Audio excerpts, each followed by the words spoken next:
Implementation और control and instrumentation. ठीक है, तो आपने सुबह सुबह ये मतलब मैंने बहुत ही ज़्यादा ब्रीफ में बताया, क्योंकि सामने जब रहते हैं ना तो अलग एक बात होती है। मैं फर्स्ट टाइम इस पे आपका ऑनलाइन वर्चुअल क्लासेस ले रहा हूँ, तो ये बेसिक उसमें बताया गया था कि हम लोगों ने कैसे कैसे इंस्ट्रूमेंटेशन फील्ड से लेके कंट्रोल रूम तक, कंट्रोल रूम से लेकर फील्ड तक जो सिग्नल्स प्रोवाइड करता है वो इंस्ट्रूमेंटेशन का काम है। तो इसमें बेसिकली अपने जो है 2-3 टाइप्स के ही सिग्नल्स होते हैं, जैसे कि हम लोग का डिजिटल और एनालॉग सिग्नल्स। ठीक है, तो अब डिजिटल सिग्नल भी 2 टाइप के होते हैं, डिजिटल इनपुट और डिजिटल आउटपुट, और आपके एनालॉग सिग्नल भी 2 टाइप के होते हैं, एनालॉग इनपुट और एनालॉग आउटपुट। ठीक है, अब डिजिटल इनपुट और डिजिटल आउटपुट किस टाइप के सिग्नल होंगे, कोई मेरे को बताए? Sir 1 and 0। हाँ, ये तो भाई डिजिटल नॉर्मल वोल्टेज लेवल्स होती है, तो हम लोग जानते हैं कि भाई डिजिटल जितना भी होता है वो 1 and 0 के टर्म्स में होता है। एनालॉग जो है कंटिन्यूस टर्म्स में होता है, जैसे कि आपका लगातार कोई भी साइन वेव आपके पास आ रही है। ठीक है, लेकिन अब अगर हम लोगों को इसे कंट्रोल एंड इंस्ट्रूमेंटेशन के टर्म्स में जानना है तो हम लोग कैसे समझेंगे कि ये डिजिटल सिग्नल है, ये एनालॉग सिग्नल। और डिजिटल में हम लोगों का डिजिटल इनपुट कैसे है, डिजिटल आउटपुट कैसे है। तो इसको हम लोग इस तरह से समझते हैं, जैसे कि आपका फील्ड से कोई भी सिग्नल आ रहा है कि पंप ऑन है या ऑफ है। ठीक है, ये हम लोगों का प्रोसेसर यानी कि डीसीएस या पीएलसी, डीसीएस या पीएलसी के पास अगर हम लोगों के पास इनपुट में आ रहा है फील्ड से कोई भी रनिंग कंडीशन का सिग्नल जो डिजिटल टर्म्स में है, यानी कि पंप रन कर रहा है या ऑफ है, वॉल्व ओपन है या क्लोज्ड है, तो वो हो जाता है हम लोगों का डिजिटल इनपुट सिग्नल। ठीक है, ये बात क्लियर होता है सबको? Yes sir. ओके, और ऐसे ही अगर हम लोगों को फील्ड में कोई भी यानी कि प्लांट का कोई भी पंप ऑपरेट करना है, ऑन करना है या ऑफ करना है, या वॉल्व को ओपन करना है क्लोज करना है, फुल ओपन फुल क्लोज, मैं अभी कंट्रोल वॉल्व की बात नहीं कर रहा हूँ। ठीक है, तो वो जो सिग्नल होगा हम लोगों का वो डिजिटल आउटपुट सिग्नल होगा। आपने क्या करा, सीधे माउस की क्लिक से बटन दबाया, पंप स्टार्ट हो गया या वॉल्व ओपन हो गया, that is a digital output signal.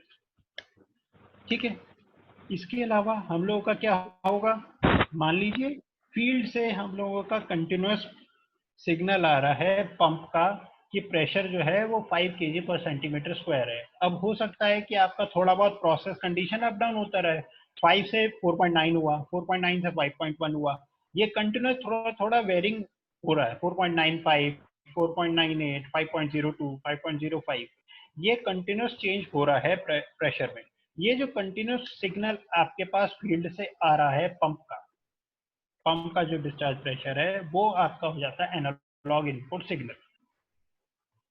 ठीक है, और ऐसा ही अगर आपके पास क्या होता है, आपको कोई कंट्रोल वाल्व ऑपरेट करना है। ठीक है, वही जो पंप है उसके आउटपुट पे कंट्रोल वाल्व लगा है जो आपके प्रेशर को रेगुलेट करता है।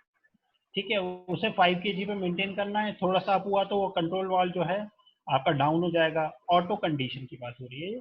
और जो आपका थोड़ा सा प्रेशर डाउन हुआ है तो वो कंट्रोल वाल्व को क्लोज कर देगा। इस टाइप से ये हो जाते हैं एनालॉग आउटपुट सिग्नल।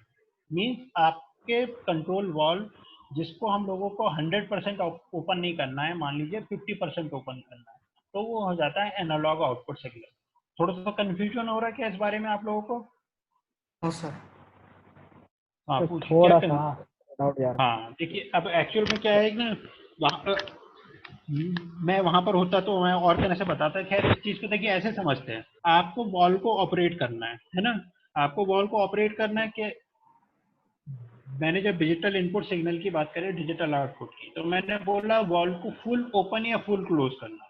अब फुल ओपन का मतलब क्या है, 0 से 100% का अगर स्केल है आपको, और आपको सीधे खाली ओपन कर देना है, आपने क्लिक किया ओपन तो वो फुल ओपन हो गया।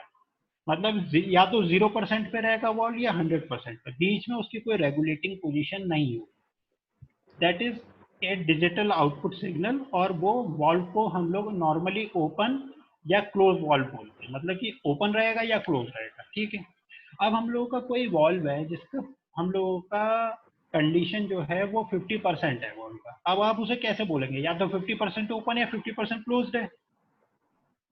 ओके, ये यस बात क्लियर होती है ना? तो यस वो सर। नॉर्मल कंडीशन वो डिजिटल आउटपुट सिग्नल के थ्रू हम लोग अचीव नहीं कर सकते।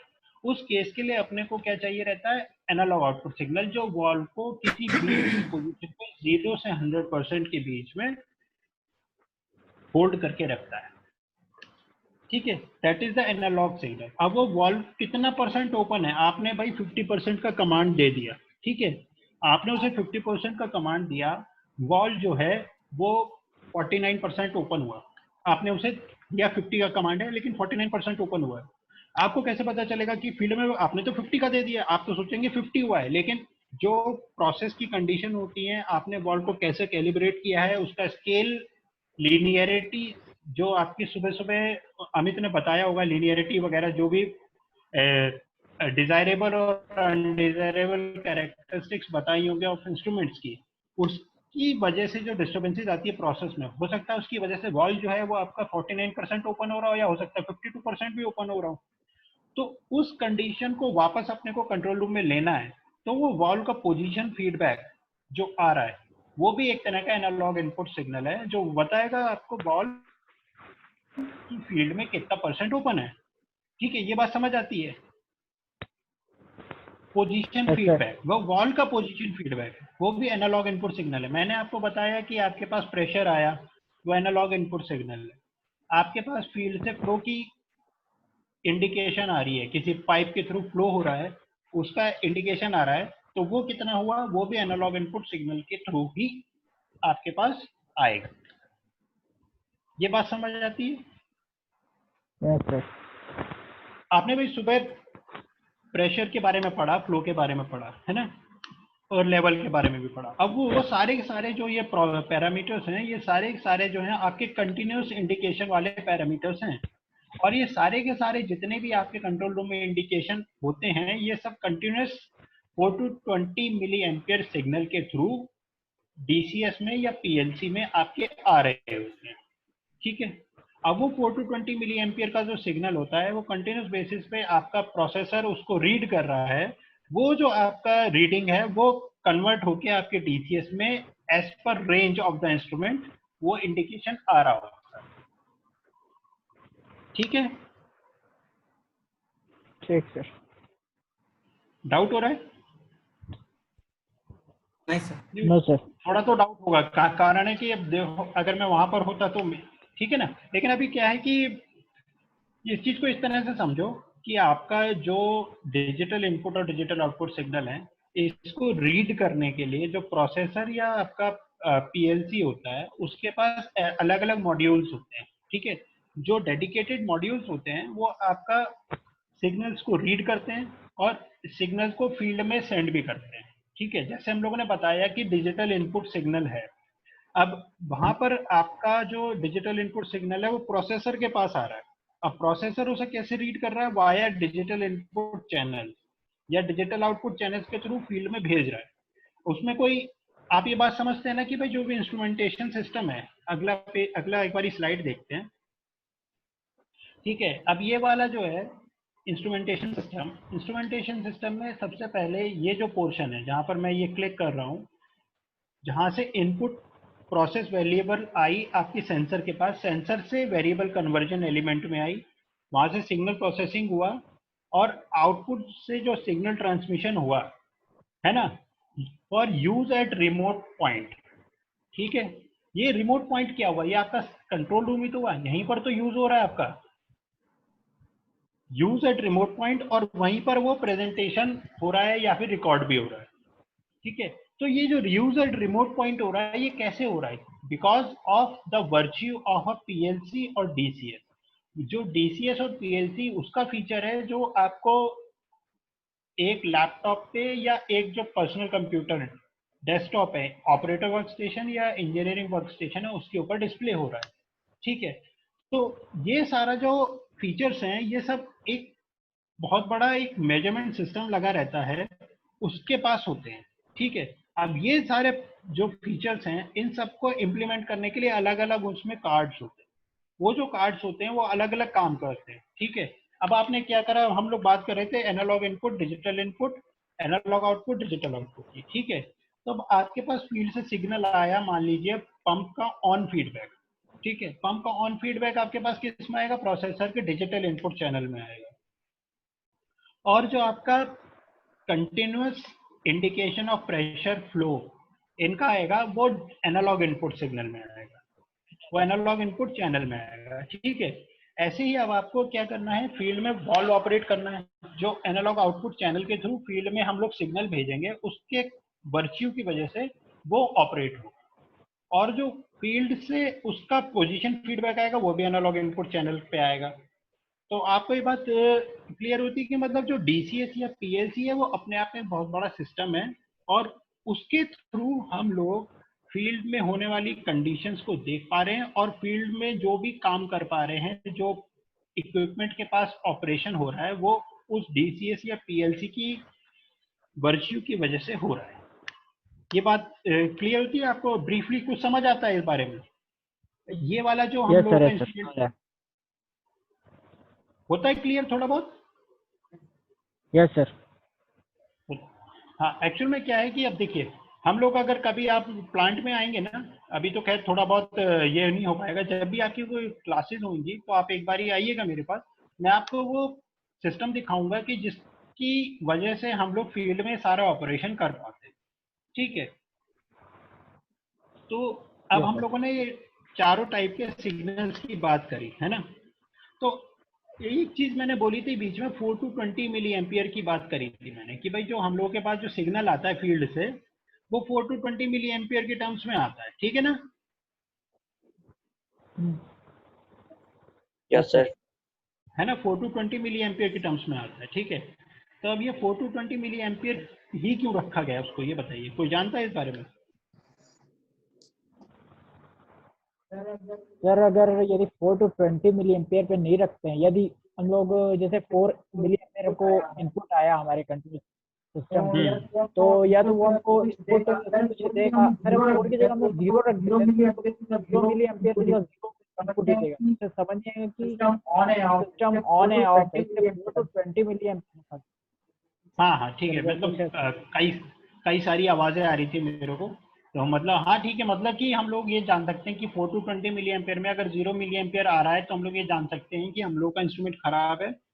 और अगर 4 मिली एम्पियर आ रहा है तो हम लोग का इंस्ट्रूमेंट हेल्दी है, फील्ड में प्रोसेस कंडीशन 0 है। ठीक है ना, यही बात कहना चाह रहे थे आप लोग? Yes sir. हाँ।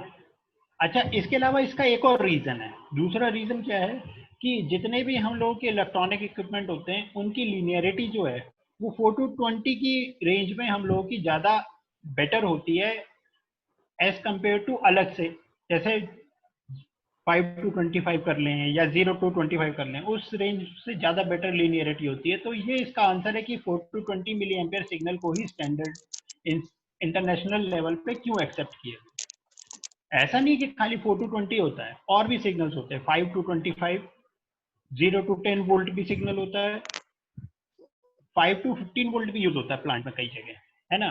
तो ऐसा नहीं है कि खाली 4 to 20 यूज होता है, लेकिन 4 to 20 is the most popular. ठीक है।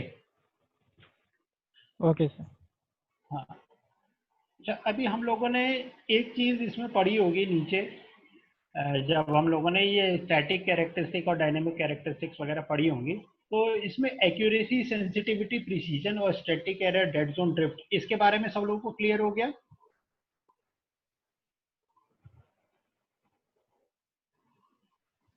ये सुबह ये पढ़ाया होगा ना, रेंज, स्पैन, रेजोल्यूशन, ये पढ़ाया था सुबह? हेलो? Yes sir. हाँ, पढ़ाया। यस तो सर। ये आप लोग क्लियर हो गए सब चीजों को? Yes sir. Okay. Yes sir. Sir आप थोड़ा थोड़ा बता दीजिए सर, इस सब टर्म और एक एक बार। एक बार आपको बताना है।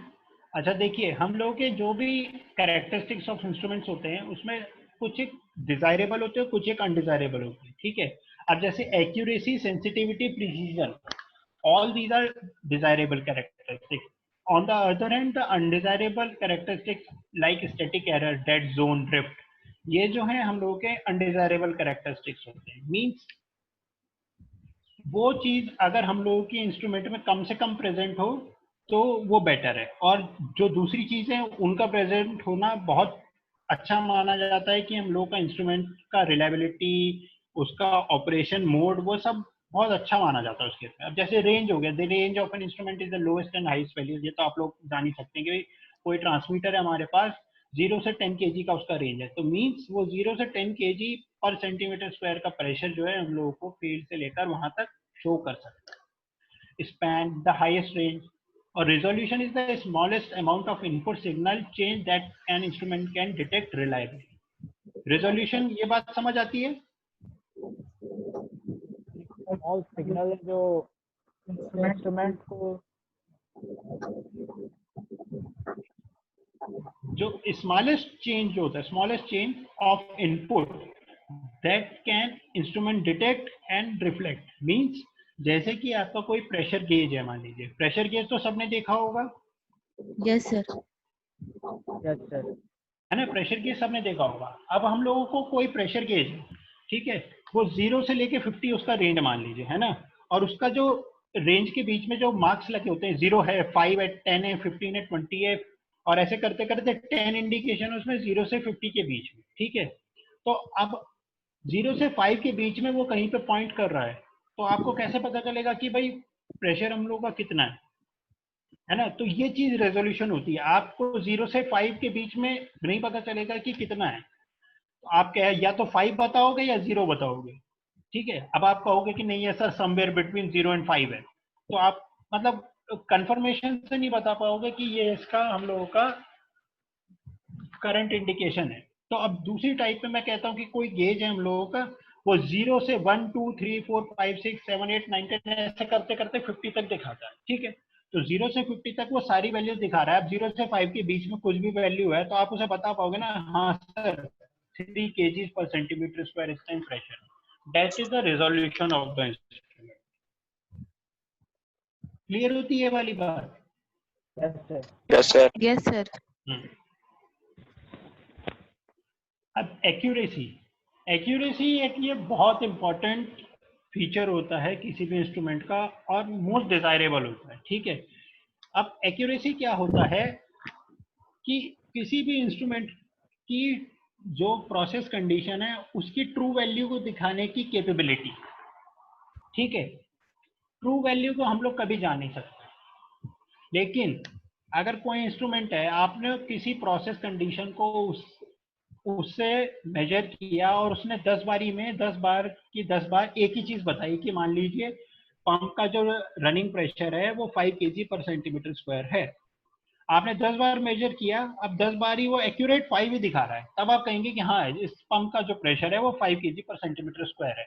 लेकिन ये डिपेंड करता है इंस्ट्रूमेंट की कैलिब्रेशन के ऊपर, ठीक है। हो सकता है कि वो 5 ना हो के 5.01 हो एक्चुअल में फील्ड में, लेकिन आपका इंस्ट्रूमेंट जो है 10 बार या उसको 5.0 शो कर रहा है, तो हम लोग वो मान लेते हैं हाँ भाई 5.0 जो है इसका प्रेशर है, और वो एक्यूरेट बता रहा है हम लोग को। लेकिन true value might be different from the actual running value, ठीक है ना, जो आपकी इंडिकेशन हो रही है। तो वो जो 0.01 का जो डिफरेंस है, that is the error of the instrument, ठीक है। तो जनरली हम लोग क्या कहते हैं कि true value of an instrument can never be known, और the true value of a process condition can never be known, but out of the sampling of a infinite times of attempt that you have measured the value of a process condition, that is the true value। मतलब उसका mean value जो है वो infinite times या किसी भी number of times में आपने उसे मेजर किया और हर बार सेम आ रहा है, that is the true value, ठीक है। ये बात क्लियर होती है? Yes sir. Yes sir.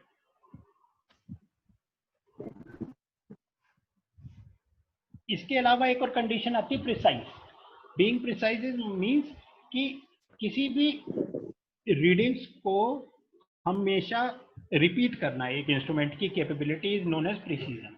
अब जैसे ये वाला जो ग्राफ है, इसको देख के आप क्या बता सकते हैं कि हम लोगों का प्रिसीजन और एक्यूरेसी में जनरल जो टेंडेंसी होती है लोगों की, वो ये कहते हैं कि accuracy and precision are the same thing, but in terms of an instrumentation engineer जब आप लोग बात करते हैं तो accuracy and precision are two different things, ठीक है। अब जैसे ये जो फर्स्ट वाला जो है, जहां पर मैं ये कर्सर घुमा रहा हूँ, ये क्या इंस्ट्रूमेंट क्या दिखाता है, हाई प्रिसीजन दिखा रहा है कि एक ही वैल्यू के आसपास सारी वैल्यूज इंडिकेशन दिखा रहा है वो, लेकिन एक्चुअल में पुअर एक्यूरेसी है क्योंकि जो ट्रू वैल्यू है वो सेंटर में दिखा रहा है। ठीक है, ट्रू वैल्यू ये है। तो इंस्ट्रूमेंट मान लीजिए ट्रू वैल्यू किसी भी पंप की, किसी भी प्रोसेस कंडीशन की मान लीजिए 5 kg पर सेंटीमीटर स्क्वायर है,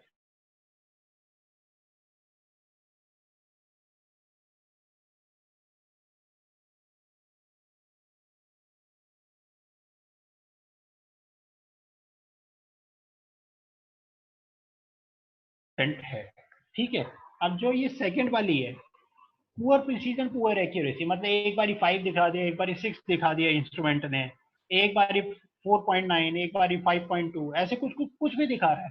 तो ना तो वो 5 के आसपास बता रहा है और ना ही एक ही वैल्यू को बार बार रिपीट कर रहा है। That means the system is neither accurate, neither और neither it is accurate nor it is precise. Okay, अब ये जो थर्ड है, ये थर्ड वाला जो है, this is the most important, कि इसमें इंस्ट्रूमेंट की हाई प्रिसीजन भी बता रहा है, हाई एक्यूरेसी भी बता रहा है। मतलब 5 kg है तो 5 ही बता रहा है, 5 के आसपास बता रहा है। और जो लास्ट वाला है, ये पुअर प्रिसीजन बता रहा है लेकिन गुड एक्यूरेसी बता रहा है, क्योंकि इसमें जो एरर है प्लस माइनस, मान लीजिए वो लगातार 4.95 या 5.05 बता रहा है ना, तो उसमें प्लस माइनस 0.05 का एरर जरूर है, लेकिन वो प्रिसाइज नहीं है, क्योंकि कभी 4.95 बता रहा है, कभी वो 5.05 बता रहा है। ठीक है ना, तो this is known as poor precision poor accuracy. Okay, yes sir. high accuracy signifies that the mean is close to the true value. High precision means that the standard deviation means deviation from the measured continuous measured value is small. Okay. Yes sir. Okay. Apart from this, there is sensitivity. Sensitivity is the ratio of change in output of the instrument to the change in input measured by the instrument is known as sensitivity, and it is a highly desirable characteristic because आप जानते हैं कि अगर आपके field में process condition में थोड़ा सा भी चेंज होता है तो आपकी इंस्ट्रूमेंट को वो चेंज को रिफ्लेक्ट करना चाहिए। ठीक है, आपका 5.05 से वैल्यू जो है चेंज होकर 5.06 होती है। ठीक है, तो आपको क्या करना है, आपको वो पता चलना चाहिए कि हाँ भाई मेरी प्रोसेस कंडीशन में थोड़ा सा माइन्यूट चेंज हुआ है। अब बहुत से इंस्ट्रूमेंट होते हैं वो 5.05 तो बता रहे कंटिन्यूस, ठीक है, लेकिन वो चेंज जब भी बता पाएंगे जब 5.05 से 5.1 हो जाती है वैल्यू। बीच की जो 0.06, 0.07, 0.08, 0.09, इसके चेंज को वो रिफ्लेक्ट नहीं कर पाते आपके आउटपुट में। तो आप उस चीज को अच्छा नहीं मानेंगे, क्योंकि हो सकता है कि भाई इस बिटवीन में कुछ भी प्रोसेस चेंज हुई है वो आपको रिफ्लेक्ट नहीं हो रही है, तो आप उसे कैसे अच्छा मानेंगे। ठीक है, अब ये वाला जो हम लोगों का जो फिगर है, इसमें हम लोग का क्या बता रहा है, ये मोस्ट सेंसिटिव है, कि मतलब हम लोगों का मिनिमम हल्का सा भी इनपुट में चेंज हुआ है तो आपके आउटपुट की वैल्यू जो है तुरंत रिफ्लेक्ट कर रही है। इसमें हम लोगों का सेंसिटिविटी कम है, इसमें मीडियम सेंसिटिविटी है। ठीक है, मीन्स आपका आउटपुट में जैसी, जो इनपुट में जैसी चेंज हो रहा है वैसी आउटपुट में वो रिफ्लेक्ट होना चाहिए। और डेड जोन जो होता है, large range, hello, yes sir. Largest range, हाँ सबको आवाज आ रही है ना, largest range of values of a measured variable to which the instrument does not respond. Dead zone means आपने प्रोसेस को, जैसे हम लोगों ने स्कूल में पढ़ा होगा कि काइनेमेटिक फ्रिक्शन और आपका मूविंग फ्रिक्शन, वो जो होता है ना कि आप स्टार्टिंग में जो फ्रिक्शन होती है वो ज्यादा एक्ट करती है, आप उसे ज्यादा फोर्स प्रोवाइड करते हैं। Hello, yes sir. हाँ, कोई कुछ कह रहे थे बीच में भी। हाँ सर। हाँ बोलिए, हाँ कंटिन्यू करूँ, ठीक है। किसी दूसरे का था sir. Carry on please sir. Clear नहीं हुआ मैसेज।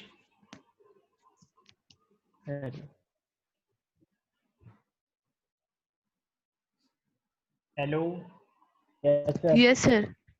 हाँ ठीक है, मैं आगे बढ़ा रहा हूँ इसे। तो डेड जोन होता है जो हम लोगों का मैक्सिमम मिनिमम चेंज, जो मतलब हम लोगों का इनपुट चेंज हो रहा है, जीरो आपकी इंडिकेशन है। अभी आपने इनपुट की वैल्यूज बढ़ानी शुरू करी आपके इंस्ट्रूमेंट पे, लेकिन आपका इंस्ट्रूमेंट जो है वो इंडिकेशन जीरो ही दिखा रहा है। ठीक है, आप बढ़ाते गए और 0.5 तक आप लेके गए, उसके बाद इंस्ट्रूमेंट जो है सडनली आपका 0.5 का इंडिकेशन दे रहा है। मीन्स क्या है, आपका जो 0 से 0.5 का जो बीच का जो बैंड है, that is the dead band. Means उस बैंड के अंदर इंस्ट्रूमेंट जो है आपके इनपुट को रिस्पॉन्ड नहीं कर रहा। ठीक है, तो this is also an undesirable characteristic. और एक हिस्टेरेसिस होता है, वो कंडीशन क्या होता है कि मतलब आपका इंस्ट्रूमेंट जो है वो लगातार आपका 0 से ऊपर गया, उसने कुछ वैल्यूज दिखाई। ठीक है, 0 से 5 आपने बढ़ाया कैसे, 0 से 1, 1 से 2, 2 से 3, 3 से 4, 4 से 5, इतना प्रेशर आपने बढ़ाया। ठीक है, इंस्ट्रूमेंट पे तो उसने, आपने 5 दिया तो उसने 4.99 दिखाया। आपने उसे फिर कम करना शुरू करा 4.5, तो वो 4.55 दिखाया, 3.25 दिखाया, जब आप कम करते करते लाए। तो ये जो एक पाथ फॉलो करता है कोई भी instrument while loading and unloading, that is known as a hysteresis. Means instrument जो है वो कंटिन्यूस सेम पाथ पे एक्ट नहीं करता हम लोगों का इनपुट और आउटपुट के टर्म्स में। This is known as the hysteresis. ठीक है, और this is also an undesirable characteristic. Means उसके बीच में कुछ ना कुछ एरर है इंस्ट्रूमेंट। एक आता है ड्रिफ्ट। ड्रिफ्ट मीन्स क्या होता है, हम लोगों का इंस्ट्रूमेंट की आउटपुट शो करने की कैपेबिलिटी विद टाइम जो है वो आपकी चेंज हो जाती है। ठीक है, मीन्स आपका इंस्ट्रूमेंट बहुत दिनों तक आपने यूज किया। ठीक है, शुरू में वो परफेक्ट था, बिल्कुल सब कुछ उसकी कंडीशन ठीक थी, लेकिन विद टाइम जो थी वो आपकी जीरो ड्रिफ्ट आ गई। मान लीजिए आपने उसको पहले लोड किया 0 से 5 kg पर सेंटीमीटर तक, वो ठीक गया। जब आपने उसे अनलोड किया तो 0.5 पे आके रुक गया। वो 0.5 आपका इंडिकेशन दिखा ही रहा है, तो मीन्स वो अब जीरो, आपका जो इंस्ट्रूमेंट है वो जीरो इंडिकेशन नहीं कर रहा है। That is known as the zero drift, मतलब कि उसके अंदर कंटिन्यूस एक जीरो एरर आ गई। स्पैन ड्रिफ्ट क्या होता है, मतलब gradual change in the calibration from zero to upward. आपका क्या है, जैसे जैसे बढ़ाते जा रहे हैं वो धीरे धीरे उसका वैल्यू इंडिकेशन जो है वो बढ़ता जाता है। 0 से 1 के बीच में वो 0.99 दिखाया या 1.01 दिखाया, 0 से 2 के बीच में 2.05, ऐसे 5 तक आप जब लेके गए तो 5.25 तक चला गया, और या हो सकता है कि 4.99 पे रुक जाए। तो this is known as the span drift. और कोई सी इंस्ट्रूमेंट होते हैं उसमें जीरो और स्पैन ड्रिफ्ट दोनों होते हैं। अब आप ये ग्राफ आएंगे ना, आप इसको देख के समझ पाएंगे। ये जीरो ड्रिफ्ट हो गया, मतलब कंटिन्यूस आपका एक एरर है उसके बीच में, है ना। ये आपका सेंसिटिविटी ड्रिफ्ट हो गया, जैसे जैसे आप आगे बढ़ते जा रहे हैं उसमें एरर जो है बढ़ती जा रही है।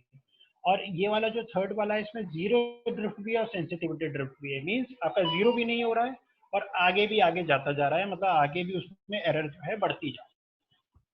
ठीक है, ये बात क्लियर होती है। मतलब ये बेसिक है, बिल्कुल वेरी बेसिक ऑफ इंस्ट्रूमेंटेशन है ये। आपकी मतलब आपको पता होना चाहिए कि ये कैरेक्टरिस्टिक जो है इंस्ट्रूमेंट की डिजायरेबल हैं या नहीं। ठीक है, बिल्कुल बेसिक है, इसमें कुछ है। ठीक है, तो हम लोगों ने इसको जब वायर से जोड़ दिया तो कुछ रेजिस्टेंस हम लोगों ने ऐड कर दिया इन terms of length of the wire.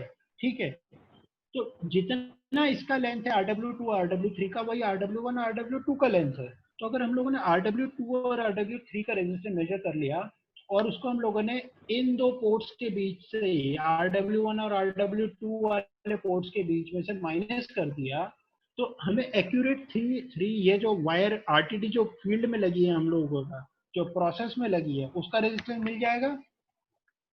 Clear yes हो सर। रही है बात? अभी यस क्लियर सर। हुई कि मैं क्या कहना चाह रहा हूँ, है ना। तो हम लोगों ने डायरेक्ट इसको मेजर कर लिया, तो हम लोग क्या करेंगे कि हम लोगों ने वो रेजिस्टेंस मेजर करके जो Rw1 और Rw2 के पास में जो रेजिस्टेंस मिला है उसमें से माइनस कर दिया, उसको माइनस कर दिया, तो हम लोगों को ये एक्यूरेट फील्ड का रेजिस्टेंस मिल गया। और वो फील्ड का रेजिस्टेंस जो है एक्यूरेट आपकी फील्ड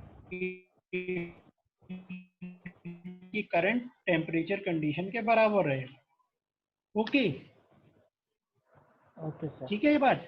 तो वो जो है हम लोगों का यूज कर हम लोग उसे यूज करते हैं और फील्ड की रीडिंग्स को हम लोग उसे डिस्प्ले कर देते हैं by the virtue of DCS. ये कहलाता है compensation in terms of RTD. Thermocouple का कंपेंसेशन अलग होता है। थर्मोकपल की थ्योरी इज क्वाइट, मतलब बहुत बड़ी थ्योरी है वो। ये आरटीडी के टर्म्स में कंपेंसेशन होता है। मैं खाली इसको बताना चाह रहा था आपको, ठीक है ना? अभी क्लियर होती है वाली बात? Yes sir.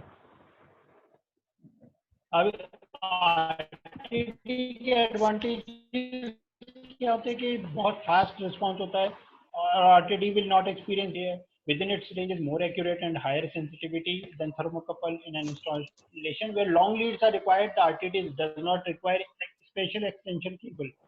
थर्मोकपल में स्पेशल एक्सटेंशन केबल रिक्वायर्ड होती है। Unlike thermocouple radio active radiation वगैरह इस पे जो है हम लोगों का एक्ट नहीं करती। और इसके disadvantages, because the metal use for RTD must be in its purest form, they are much more expensive than thermocouple.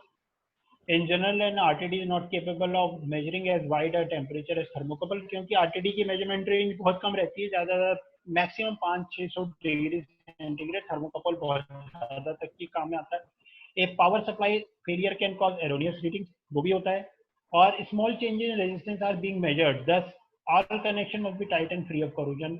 Open circuit in the RTD हो जाता है तो wiring between the RTD and bridge will cause a high temperature reading. मतलब अगर थोड़ा बहुत भी कहीं पे इंसुलेशन उसके बीच में आ गया, टिप्स के बीच में, तो आपका हायर रीडिंग दिखाता है। लॉस ऑफ अ पावर और a short circuit with in RTD will cause a low temperature reading. ठीक है, ठीक सर। अब इसके अलावा हम लोग का second most popular temperature measurement element रहता है थर्मोकपल। ओके, सर थर्मोकपल का क्या है? हाँ सर जो बोलिए। आरटीडी का जो मेजरमेंट रॉड रहता है सर कौन से मटेरियल का बना होता है?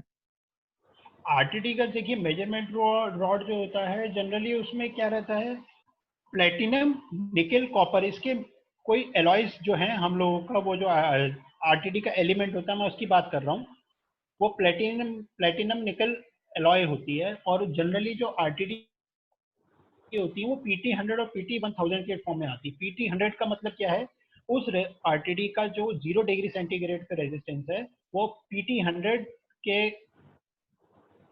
जिसे कहते हैं स्टैंडर्ड में 100 ओम्स दिखाता है। मीन्स 0 डिग्री सेंटीग्रेड पे PT100 आरटीडी जो होती है वो 100 ओम्स रेजिस्टेंस दिखाती है, और जो PT1000 होता है वो 1000 ओम्स रेजिस्टेंस दिखाता है 0 डिग्री सर सेंटीग्रेड।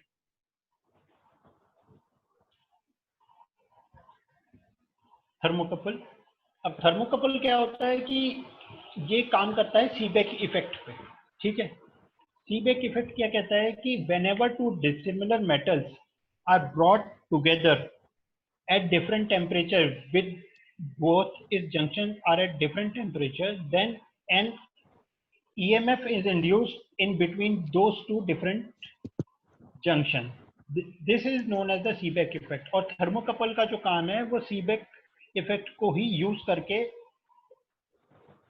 उसे कहते हैं एक्सट्रैक्ट किया जाता है। थर्मोकपल जो है सीबेक इफेक्ट प्रिंसिपल पर ही काम करते हैं। मीन्स जैसे जंक्शन 1 एट टेम्परेचर T1 और जंक्शन 2 एट टेम्परेचर T2, इन दोनों के बीच में हम लोगों को अगर डिफरेंस है टेम्परेचर का तो एक वोल्टेज जनरेट होता है इन thermocouple.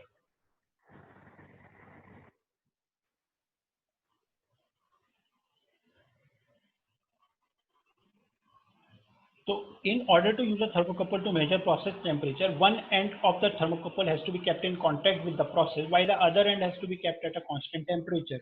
The end that is in contact with the process is called the hot or measurement junction. One that is kept at constant temperature is called cold or reference junction. The relationship between total circuit voltage and the EMF at the junction is circuit EMF is equal to measurement EMF minus reference EMF. Means जो आपका constant temperature पे जो reference आपने junction रखा हुआ है उसके ऊपर उसका कितना वोल्टेज रहेगा, उसमें से आपका जो मेजरमेंट ईएमएफ होता है उसको माइनस कर देते हैं तो आपका थर्मोकपल का वोल्टेज आपको मिलता है। ठीक है, तो ये मेजरमेंट जंक्शन, ये वाला जो हम लोग स्लाइड देखते हैं मेजरमेंट जंक्शन, पे ये जो प्रोसेस टेम्परेचर है इसको यहाँ पे आपने रखा हुआ है, ये मेटल ए और मेटल बी जो है ठीक है, यहाँ पर आपका कंट्रोल रूम के बीच में मेटल बी में रेफरेंस जंक्शन रखा हुआ है। तो जितना टेम्परेचर इसका होगा उतना वोल्टेज जो भी जनरेट कर रहा होगा उसको इसके और इसके बीच में जो वोल्टेज आ रहा होगा उसमें से माइनस कर देंगे, तो हम लोगों का टोटल ईएमएफ जो बाय द वर्च्यू ऑफ ये प्रोसेस की वजह से आएगा वो हो जाएगा, तो हम उसे माइनस करके दिखा देंगे। तो that is the EMF induced by the virtue of this process. ठीक है सर, तो कितना टेम्परेचर बढ़ने पे कितना वोल्टेज में इंक्रीमेंट होगा? देखो जनरल कंडीशन हम लोगों का क्या रहता है कि ये के टाइप थर्मोकपल में 1 मिलीवोल्ट में लगभग आपका 25 डिग्री सेंटीग्रेड, मोटा मोटा 25 डिग्री सेंटीग्रेड आपका चेंज हो जाता है। मतलब आपका जैसे कि अगर 0 मिलीवोल्ट है तो आपका रूम टेम्परेचर अगर आप 25 डिग्री सेंटीग्रेड मान लेंगे और आपको 2 मिलीवोल्ट दिखा रहा है तो आपको लगभग 75 डिग्री सेंटीग्रेड वहाँ पे टेम्परेचर होना चाहिए। Okay sir.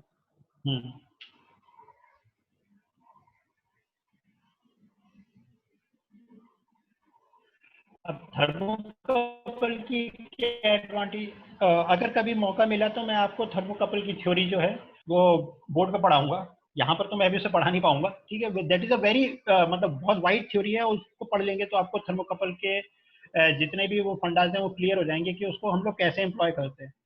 ठीक है, और उसको कभी भी मतलब आप देखेंगे तो आपको फील्ड में भी मतलब भविष्य में भी हमेशा फ्यूचर में काम आएगी, क्योंकि थर्मोकपल की वो जो थ्योरी है वो इंटरव्यू क्वेश्चन में भी बहुत सर लोग पूछते हैं, क्योंकि उसके बीच में बहुत कई बारी जो है छोटी मोटी एरर मतलब हम लोगों के दिमाग से हो जाती है। अगर बता पाऊंगा तो कोशिश करेंगे जब भी कभी आपके जिप्ट में आके पढ़ाने का मौका मिलेगा। So thermocouples are used on most transformers, the hot junction inside the transformer oil and the cold junction at the meter mounted on the outside. Thermocouples are exclusively around the turbine hall. जितने भी turbine में measurement होते हैं आपके steam line वगैरह में, सबके सब थर्मोकपल या मेटल जो टर्बाइन के मेटल्स वगैरह होते हैं उसमें जितने भी मेजरमेंट होते हैं सब थर्मोकपल पे होते हैं। और जो बॉयलर के फर्नेस टेम्परेचर वगैरह होते हैं वो सब थर्मोकपल पे, क्योंकि बहुत हाई टेम्परेचर रहता है। Thermocouple is capable of measuring a wider temperature range than an RTD. और इसके डिसएडवांटेजेस होते हैं, if the thermocouple is located some distance away from the measuring device, expensive extension cable are required, because जो dissimilar metals होते हैं वो भी अपने आप में एक थर्मोकपल ब्रिज फॉर्म कर लेते हैं और जो आपकी मेजरमेंट में हैम्परिंग करते हैं, उसकी वजह से एक्सटेंशन केबल लगाई जाती है। Thermocouples are not used in areas where high radiation fields are used, क्योंकि वो जो रेडिएशन फील्ड होती है वो भी छोटी छोटी ईएमएफ इंड्यूस कर देती है। ठीक है, thermocouples are slower in response, थोड़ा सा स्लो रिस्पॉन्स रहता है आरटीडी से। If the control logic is remotely located and temperature transmitter are use, a power supply failure will cause fault ratings. तो मीन्स कि अगर फील्ड से आप फील्ड में थर्मोकपल लगा के किसी कन्वर्जन मेथड से 4 to 20 आप मतलब डीसीएस या पीएलसी को सप्लाई कर रहे हैं एज अ मेजरमेंट इंडिकेशन, तो वो आपका पावर सप्लाई ऑफ हो जाएगा तो आपका फॉल्ट की इंडिकेशन होता है। ओपन सर्किट हो जाता है तो that there is no path. Thermocouple तो बहुत ज्यादा है, मतलब 1500 तक की रेंज में आता है। ओके। हाँ, यहाँ थर्मोकपल मतलब आपका फर्नेस टेम्परेचर प्रोब मैं बता रहा हूँ ना, फर्नेस टेम्परेचर प्रोब वगैरह जो भी रहते हैं हम लोगों का फ्लू गैस पाथ में जो यूज होते हैं 800-900 डिग्री जो वो फ्लू गैस का आपका टेम्परेचर रहता है ना, तो वो भी थर्मोकपल यूज होते हैं। और जो फर्नेस के अंदर जो फर्नेस टेम्परेचर के लिए यूज होते हैं 1200 डिग्री लगभग उसका फर्नेस का टेम्परेचर रहता है, वो भी सब थर्मोकपल्स यूज होते हैं। ओके सर, तो अगर ओपन सर्किट हो जाता है that there is no path for just it will cause a low, मतलब कि अगर ओपन हो जाएगा तो लो रीडिंग दिखाएगा। और short circuit will also cause a low temperature reading because it creates a leakage current path to the ground and a smaller measure voltage. ठीक है, इसके अलावा हम लोगों के पास एक चीज रहती है थर्मोवेल्स। थर्मोवेल्स क्या करते हैं, वो आपका जो थर्मोकपल या आरटीडी रहता है उसको प्रोटेक्टिव वेल प्रोवाइड करते हैं, और आपका सेम टाइम में वो प्रोसेस में भी ज़्यादा हैम्पर नहीं करते। आपके जो मेजरमेंट एलिमेंट रहता है उसकी प्रोटेक्टिव शील्ड होती है एक तरह से ये। ठीक है, तो नॉर्मल कंडीशन में क्या रहता है, आपका जितना भी थर्मोकपल और आरटीडी रहता है वो सब थर्मोवेल के अंदर ही रखा जाता है, जहां पर भी आपको लगता है मतलब कि थोड़ा सा हॉस्टाइल एनवायरनमेंट है, जहाँ पे आपका एलिमेंट डैमेज होने के चांसेस होते हैं, वहां पर सब जगह पे थर्मोवेल यूज करते हैं। बट उसमें एक थोड़ा ड्रॉबैक होता है कि थर्मोवेल का अपना एक हीटिंग टाइम होता है, और उसको स्टेडी स्टेट में आने में जो एक्यूरेट टेम्परेचर होता है उसको रिफ्लेक्ट कराने में थोड़ा सा टाइम लग जाता है, जिसकी वजह से हम लोग का मेजरमेंट प्रोसेस जो है वो थोड़ा सा स्लो हो जाता है। Means it takes its own response time कि थर्मोवेल पहले हीट होगा और फिर जो बाहर का टेम्परेचर है उसको एक्यूरेटली अंदर तक, जहाँ तक हम लोग का टेम्परेचर एलिमेंट लगा हुआ है वहां तक उसको पास करने में टाइम लग जाता है। तो आपका थोड़ा सा टाइम लैग लगता है उसमें, है ना। अब इसके बाद हम लोगों का वॉल्स पोर्शन शुरू होगा, ठीक है। तो अभी आप लोगों का ब्रेक कितने बजे होता है? मैं वॉल्स पोर्शन को स्टार्ट करूँ अभी?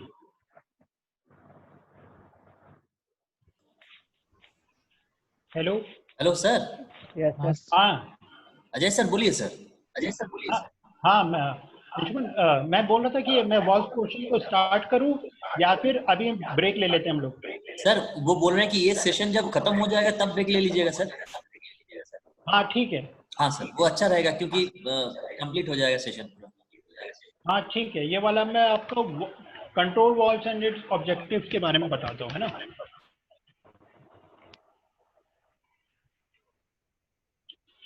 तो कंट्रोल वॉल्स क्या है कि हम लोगों के बहुत टाइप्स के होते हैं। तो बेसिकली कंट्रोल वॉल्व का काम क्या होता है कि हम लोगों का फील्ड में एक रेगुलेटेड फ्लो अगर प्रोवाइड करना है, मींस आपका किसी भी लाइन में आपको पार्शियल फ्लो प्रोवाइड करना है, then control valve is used. ठीक है, control valves are used to control condition such as flow, pressure, temperature and liquid level by fully or partially opening or closing in response to signal received from controllers। ठीक है, तो अभी हम लोगों ने lecture जब स्टार्ट कर रहे थे हम लोगों ने एनालॉग इनपुट और डिजिटल इनपुट सिग्नल्स की बात करी थी। ठीक है, तो एनालॉग इनपुट में मैंने बात करी थी कि आपका फ्लो, प्रेशर, लेवल जितना भी होता है हम लोगों का कंटिन्यूस एनालॉग इनपुट सिग्नल्स के थ्रू होता है। और कंट्रोल वॉल्व्स को जैसे हम लोगों ने ऑपरेट करना है तो हम लोगों का एनालॉग आउटपुट सिग्नल देना पड़ता है। तो वो इसलिए हम लोग को देना पड़ता है ताकि हम लोग किसी भी कंट्रोल वॉल्व को या किसी भी गेट को, किसी भी डैम्पर को हम लोग पार्शियल ओपन कर सकें। नॉर्मल कंडीशन में हम लोग जैसे डिजिटल सिग्नल्स के थ्रू हम लोग उससे ऑपरेट करते हैं तो फुली ऑपरेट होता है। ठीक है, अब हम लोगों को उसे खोलना है पार्शियल। ठीक है, तो उस केस के लिए हम लोगों को कंट्रोल वॉल्व यूज करना पड़ता है। तो ये हम लोग कैसे कंट्रोल करते हैं? जो सिग्नल्स होते हैं रिसीव्ड फ्रॉम कंट्रोलर्स, ठीक है, जो कंट्रोलर से सिग्नल आते हैं वो एक सेट पॉइंट को कंपेयर करते हैं प्रोसेस वेरिएबल के, और उसकी वैल्यू को जिसे कहते हैं कंप्यूट करके एक आउटपुट प्रोवाइड करते हैं फील्ड को। फील्ड को मतलब कि जैसे आपका फील्ड में जो भी एक्चुएटिंग एलिमेंट होता है कंट्रोल वॉल्व, उसको जो भी सिग्नल प्रोवाइड करते हैं उसके थ्रू हम लोगों को प्रेशर, टेम्परेचर, फ्लो या लेवल कंट्रोल करना पड़ता है। अब हम लोगों को इसको एक सिंपल से टर्म्स में बात करते हैं। हमारे पास कोई वेसल है, ठीक है, अब वेसल के ऊपर एक कंट्रोल वॉल लगा हुआ है जो उसके अंदर वेसल के अंदर लेवल को कंट्रोल करने के लिए है। अब वेसल के अंदर लेवल है, मान लीजिए आपको 100 mm पे लगातार मेंटेन करना है। अब वेसल के अंदर जो लेवल है वो 100 mm, आपका वेसल का जो आउटपुट है वो लगातार फ्लक्चुएट हो रहा है, कभी वो ज्यादा अप हो रहा है कभी डाउन हो रहा है। तो अब आपका क्या है, आपको लेवल 100 mm पे मेजर करना है, उसे मेंटेन करना है। तो क्या करेंगे, जो वेसल का जो इनपुट कंट्रोल वाल्व है उसकी ओपनिंग को आपको बढ़ाना पड़ेगा या घटाना पड़ेगा। तब आपको उसे घटाने बढ़ाने के लिए क्या करना पड़ता है, आपको कंट्रोल वाल्व की ओपनिंग को घटाना बढ़ाना पड़ेगा। तो कंट्रोल वाल्व की जब आप ओपनिंग घटाते बढ़ाते हैं तब आप फील्ड में लगातार तो किसी आदमी को खड़ा नहीं कर सकते कि हाँ यार अभी वाल्व को 5% कर दे, अभी 2 सेकंड बाद नहीं 2% कर दो, नहीं 10% कर दो। तो उसके लिए कंटिन्यूस सिग्नल फील्ड में दिए जाते हैं, जिससे हम लोग का क्या होता है, जो वेसल है वेसल के अंदर आपका लगातार कंट्रोल वाल्व का जो ओपनिंग क्लोजिंग है उसको रेगुलेट किया जाता है। तो इसके लिए हम लोगों का एक फील्ड में इंस्ट्रूमेंट लगता है पोजिशनर। तो पोजिशनर क्या होता है, वो जो डीसीएस से 4 to 20 एम्पियर मिली एम्पियर का सिग्नल आता है उसको न्यूमेटिक सिग्नल में कन्वर्ट करता है, और न्यूमेटिक सिग्नल के थ्रू वो कंट्रोल वाल्व का जो न्यूमेटिक ओपनिंग और क्लोजिंग है उसके थ्रू उससे रेगुलेट करता है, ठीक है। तो positioners are used to control the opening और closing of the actuator based on electric और pneumatic signal. These control signal traditionally based on 3 to 15 psi or 0.2 to 1 kg per centimeter square. This is the control signal. 3 to 15 psi और 0.2 to 1 kg per centimeter square जो signal होता है, this is the control signal. और इसके अलावा एक आपका main signal होता है जो आपका मेन एयर आ रहा होता है, जो पोजिशनर में आपका कंट्रोल वाल्व के ऑपरेटिंग को पास करता है, that is the main air, और ये होता है आपका सिग्नल एयर। तो सिग्नल एयर को जो पोजिशनर के थ्रू पास कराता है, that is the control signal, ठीक है। More common now are 4 to 20 milliampere signal for industry and the introduction of smart system HART field bus foundation Profibus being the more common protocol. तो हम इन protocol के बारे में बात नहीं करेंगे।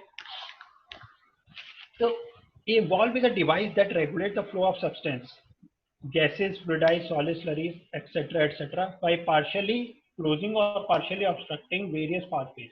तो valve के अपने parts होते हैं, body, the major portion of the valve, ठीक है, most of the exterior जितना भी होता है, that is the body of the valve, और ports मतलब output और input port जो होते हैं, that is the ports of the valve। इसमें हो सकता है कि 2 ports हो, एक input एक output port, या फिर हो सकता है 1 input 2 output ports और multiple input multiple output ports भी हो सकते हैं।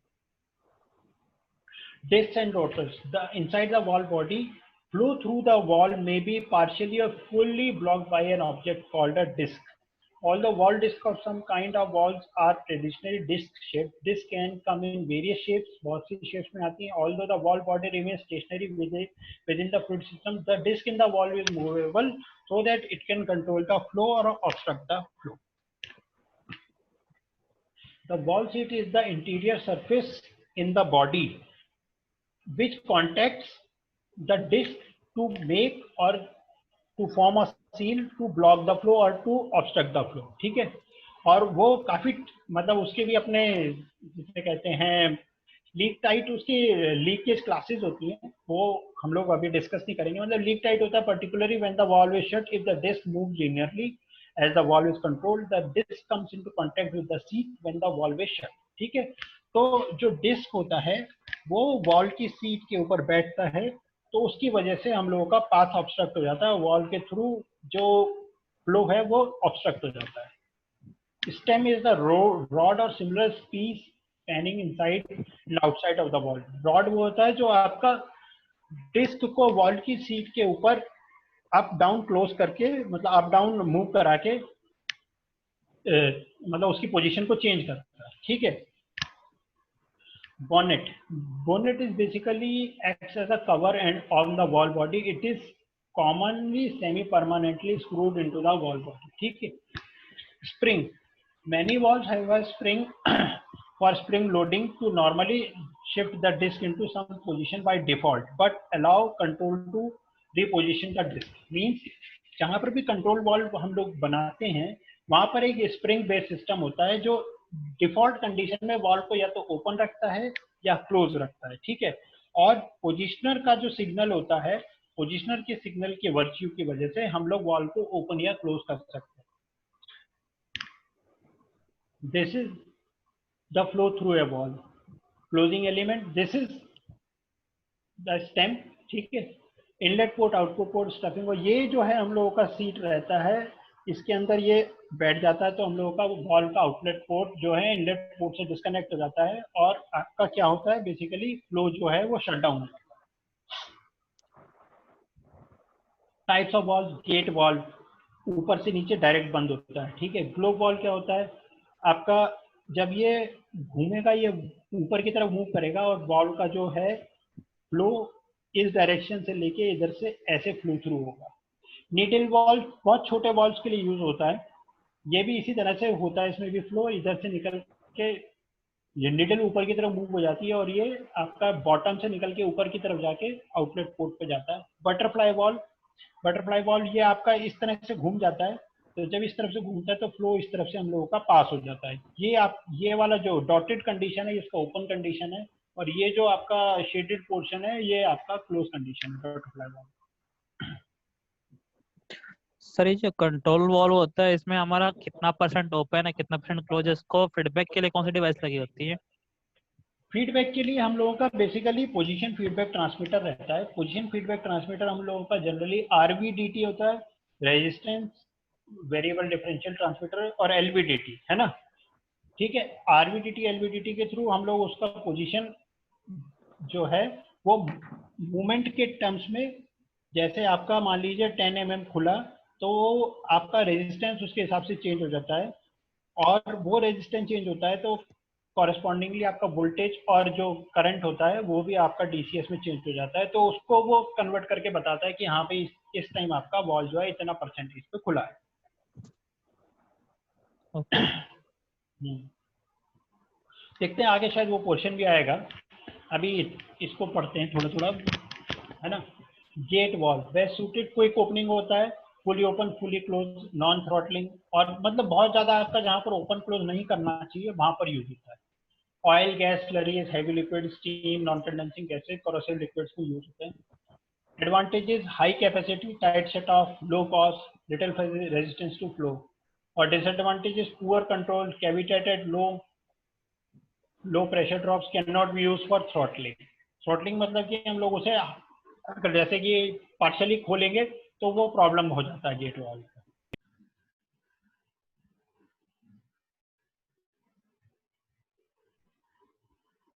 काफी ज्यादा है इसमें, प्रैक्टिकल बहुत कम है। हेलो, अब लोग सुन रहे हैं? Yes sir. Yes sir. हाँ, तो इसमें क्या थोड़ा सा ड्राई पोर्शन रहेगा आपका। हम लोगों का थ्योरेटिकल इसमें ज़्यादा ही है, और थ्योरेटिकल आप लोग जानते हैं कि उतना ज़्यादा मज़ा नहीं आता पढ़ने का। तो स्टार्ट करना इसमें। तो अभी तक हम लोगों ने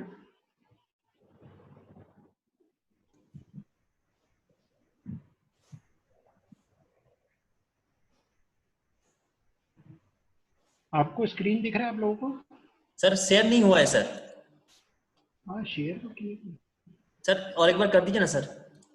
हाँ, मैं वो करा तो था, पता नहीं क्यों। हाँ सर। अभी आया क्या?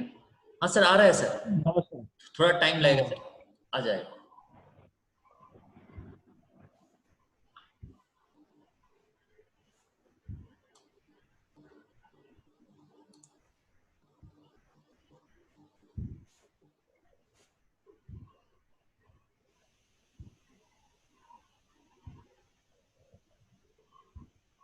हेलो सर, शेयर नहीं हुआ शायद। शेयर नहीं हो रहा है।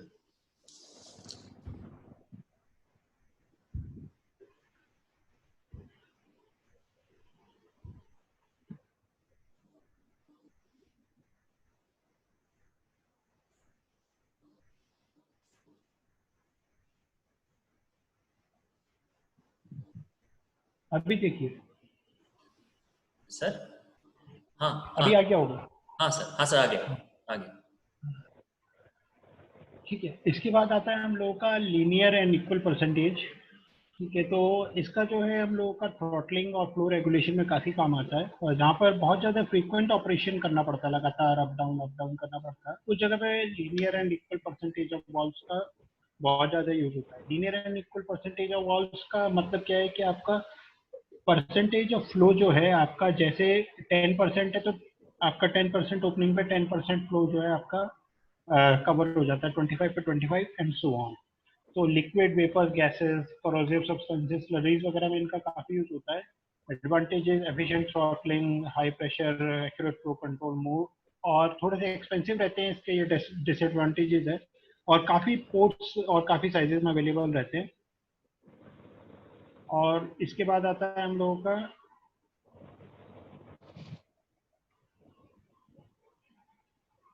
Quick opening. क्विक ओपनिंग का हम लोगों का जहाँ पर ओपन क्लोज वॉल्व यूज होता है, जैसे कि हम लोग खाली ओपन करना है या खाली क्लोज करना है, उस जगह पर काफी यूज होता है क्विक ओपनिंग।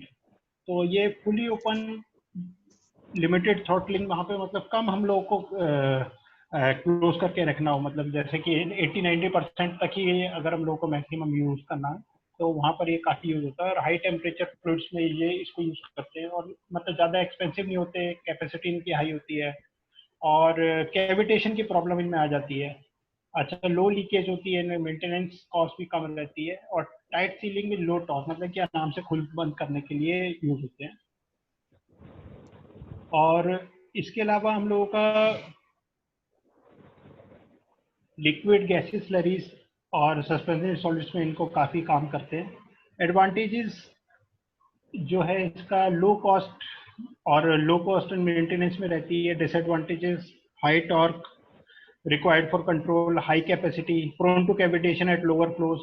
और फ्लो एक एडवांटेज इसमें ये होता है कि फ्लो कंट्रोल काफ़ी अच्छा रहता है और हाई कैपेसिटी रहती है। तो हम लोगों का ये गेट वॉल्व है, ये आपको मैंने दिखा दिया था, globe valve, angle globe valve. Equal percentage valve वो होते हैं जो equal percentage of valve travel produce and percentage in flow change. ठीक है, मैंने आपको अभी स्टार्टिंग में बता दिया था। Equal percentage most commonly use valve control used in processes where large change in pressure drops are expected. मतलब कि हम लोग को प्रेशर ज्यादा चेंज करना रहता है, उस जगह पर इक्वल परसेंटेज यूज करते हैं।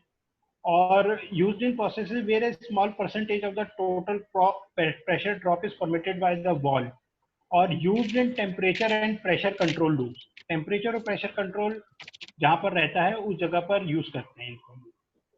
Linear valve travel is directly proportional to the valve stroke. ठीक है, यूज्ड इन लिक्विड लेवल और flow loops, used in system where the pressure drop across the valve is expected to remain fairly constant। मतलब ज्यादा pressure drop नहीं चाहिए अपने को, जितना हम लोग का इनपुट पे प्रेशर है उतना ही आउटपुट पे रहता है, उस जगह पर हम लोग को लीनियर वॉल्व्स को यूज करना चाहिए। क्विक ओपनिंग मतलब कि large increase in flow with A small change in valve stroke. मतलब हम लोगों का थोड़ा सा ही वॉल्व खुल जाए तो हम लोगों का फ्लो जो है मैक्सिमम कवर हो जाता है। तो इसमें क्या होता है, हम लोग का 75% 80% जो है वॉल्व अगर ओपन हो जाता है तो आपका लगभग 100% फ्लो कवर हो जाता है। That is the use of the quick opening. On off valve के जहां पर यूज होता है वहां पर सबसे ज्यादा है क्विक ओपनिंग वॉल्व का यूज होता है। अब इसमें आता है हम लोग का एक न्यूमेटिक वॉल्व्स, मतलब वो वॉल्व्स जो हम लोग by the virtue of air pressure, यानी कि इंस्ट्रूमेंट एयर प्रेशर की वर्च्यू से हम लोग ओपन क्लोज करते हैं। तो इसमें क्या रहता है, हम लोगों का डायफ्राम रहता है। तो ये जो डायफ्राम और केसिंग के बीच में हम लोग इंस्ट्रूमेंट एयर को इसमें इंट्रोड्यूस करते हैं, जिसकी वजह से जो प्रेशर होता है वो स्प्रिंग के ऊपर प्रेशर क्रिएट करता है। अब इसके बीच में ये जो वॉल्व की इसकी ये जो पोर्शन है, इसके बीच में अगर इंस्ट्रूमेंट एयर प्रेशर एक्सर्ट करती है तो ये स्प्रिंग को नीचे की तरफ मूव कराता है, और ये जब नीचे की तरफ मूव कराता है तो वॉल्व हम लोगों का क्लोज हो जाता है। तो ये नॉर्मल क्या है कि ये वॉल्व जो है नॉर्मली ओपन है। स्प्रिंग की टेंशन की वजह से वॉल्व जैसे इंस्ट्रूमेंट एयर का प्रेशर यहाँ से केसिंग और एक्चुएटर डायफ्राम की केसिंग के बीच में से हट जाता है तो ये वॉल्व जो है हम लोगों का तुरंत ओपन हो जाता है। ये मैं आपको इसलिए बता रहा हूँ क्योंकि हम लोगों को अभी कंट्रोल वॉल्व के बारे में बात करनी है। कंट्रोल वॉल्व जो है जनरली हम लोगों का या तो हाइड्रोलिक या न्यूमेटिक, दोनों में से किसी पर किसी की पावर को यूज करके ऑपरेट किए जाते हैं। ठीक है, तो अब ये जो डायफ्राम केसिंग के बीच में जैसे ही प्रेशर हम लोगों का हट गया तो स्प्रिंग की टेंशन की वजह से वॉल्व ओपन हो जाता है, तो इसे नॉर्मली ओपन कंट्रोल वॉल्व भी बोलते हैं। तो अब होता क्या है कि जो हम लोगों का पोजिशनर होता है, पोजिशनर हमको इस डायफ्राम और केसिंग के बीच में उतना ही प्रेशर क्रिएट करता है जितना वॉल्व को ओपन करना होता है। तो इसका जनरल जो हम लोगों का वॉल्व का फुल क्लोजिंग का जो प्रेशर रहेगा, मान लीजिए 0 to 4 kg एक स्टैंडर्ड रहता है लगभग, तो 0 से 4 kg पर सेंटीमीटर स्क्वायर ऑफ एयर अगर इसके बीच में क्रिएट हो जाती है, इसके बीच में प्रेशर क्रिएट हो जाता है तो वॉल्व फुल क्लोज हो जाता है। तो पोजिशनर क्या करता है, by the virtue of signal air, जो मैंने बताया था आपको 0.2 से 1.0 kg पर सेंटीमीटर स्क्वायर, वो जो सिग्नल एयर होता है उसको यूज करके 0 से 4 kg पर centimetre square of pneumatic air, instrument air, इसके बीच में प्रेशर क्रिएट करता है। वो प्रेशर जो क्रिएट होता है वॉल्व को वो ही रेगुलेट करता है। तो ये जो है एक कंटिन्यूस प्रोसेस होता है जिसकी वजह से कंट्रोल वॉल्व का लगातार ओपनिंग और क्लोजिंग लगातार चेंज होता रहता है। तो ये जो वॉल्व के बारे में जो हल्का सा मैंने आपको जानकारी दिया है वो इसलिए दिया है ताकि हम लोग कंट्रोल वॉल्व की ओपनिंग और क्लोजिंग के प्रिंसिपल को थोड़ा समझ सकें। तो बेसिकली इसमें जो सबसे इंपॉर्टेंट पार्ट रहते हैं वो दो ही रहते हैं, ये एक तो ये एक्चुएटर स्प्रिंग और दूसरा ये आपका डायफ्राम जो आपके कंट्रोल वाल्व को ऑपरेट करता है। जो नॉर्मल हम लोगों ने पीछे वाल्व्स की जितने की भी डिजाइन देखी, उसमें क्या था कि किसी में भी स्प्रिंग नहीं था, वो खाली मैनुअली ऑपरेटेड वाल्व थे। मतलब हम लोग हैंड की पावर से, मतलब कि मैनुअल उसको ऑपरेट करते हैं। मैनुअल ऑपरेट करने का मतलब हैंड से उसे ओपन करते हैं, हैंड से क्लोज करते हैं। अब हमको हैंड से ओपन क्लोज तो कंटिन्यूस ऑपरेशन में करना नहीं है, हमको तो by the virtue of DCS करना है। तो डीसीएस के लिए हम लोगों को वो सिस्टम उसमें इंट्रोड्यूस करने पड़ते हैं जो कंटिन्यूसली वॉल्व को रेगुलेट कर सकते हैं। तो उसके लिए हमको क्या चाहिए रहता है, दो चीजें रहती हैं। एक तो डीसीएस का 4 to 20 मिली एम्पियर का सिग्नल, और दूसरा इंस्ट्रूमेंट एयर, जो उस 4 to 20 मिली एम्पियर सिग्नल को यूज करके लगातार ये जो कंट्रोल वाल्व है इसको प्रेशर प्रोड्यूस करता है न्यूमेटिक, जिससे कंट्रोल वाल्व ऑपरेट होता है। ठीक है, ये था हम लोगों का डायरेक्ट एक्टिंग, मतलब कि नॉर्मली वो आपका वाल्व ओपन रहेगा और हम लोग उसे इंस्ट्रूमेंट एयर देंगे तो क्लोज हो जाएगा। और इसका एक दूसरा वर्जन रहता है रिवर्स एक्टिंग। इसमें क्या रहता है, नॉर्मली आपका वाल्व जो है वो आपका ओपन रहेगा और नॉर्मली क्लोज रहेगा, और हम लोग इसको प्रेशर देंगे तो ओपन होगा। अभी क्या है, नॉर्मल स्प्रिंग की टेंशन जो है, ये नॉर्मल इसकी कंडीशन है, इसमें स्प्रिंग में कोई टेंशन नहीं है। हम इसमें नीचे से एयर देंगे वॉल्व की केसिंग और डायफ्राम के बीच में, यहाँ पर जहां पर मैं कर्सर चला रहा हूँ इसके बीच में प्रेशर हम लोगों का क्रिएट होगा। ये प्रेशर क्रिएट होगा तो एयर जब इसके अंदर जाएगी तो ये वॉल्व की स्प्रिंग को ऊपर की तरफ खींचेगी, जिससे ये वॉल्व ओपन होएगा। तो this is called normal reverse acting diaphragm actuator. ये बात आपको समझ आ रही है कि मतलब वो वाले जो वॉल्व थे उसमें और इसके बीच में क्या डिफरेंस है? Yes sir. Yes sir. ना मतलब नॉर्मल बिल्कुल छोटी सी चीज है जो मैंने आप लोगों को बताई कि इसमें खाली जो मेन काम है स्प्रिंग एक्चुएटर, इन दो चीजों का है, ये जो स्प्रिंग है और ये एक्चुएटर। Yes sir. ये डायरेक्ट एक्टिंग और रिवर्स एक्टिंग ये दोनों वॉल्व एक साथ दिखा दिए मैंने आपको। ये डायरेक्ट एक्टिंग नॉर्मली जो है ये हम लोगों का ओपन है, और ये जो है नॉर्मली हम लोगों का क्लोज है। ये हम लोगों को क्लोज पोजीशन में दिख रहा है, ये हमको ओपन पोजीशन में दिख रहा है। ठीक है,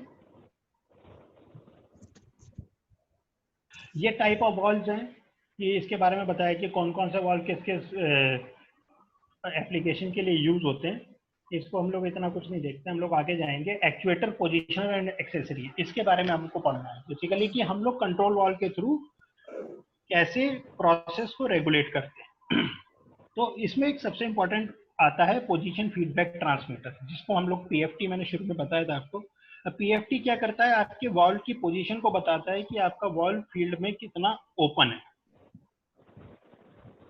तो किसी ने क्वेश्चन पूछा था मेरे से कि ये कैसे आपका पोजीशन बताता है, तो मैंने उसमें बताया था आरवीडीटी या एलवीडीटी, दो टाइप की चीजें होती हैं। तो अब इसकी कंस्ट्रक्शन जो होती है वो बताता है instrument uses an LVDT, a mutual inductance element, as a sensing element.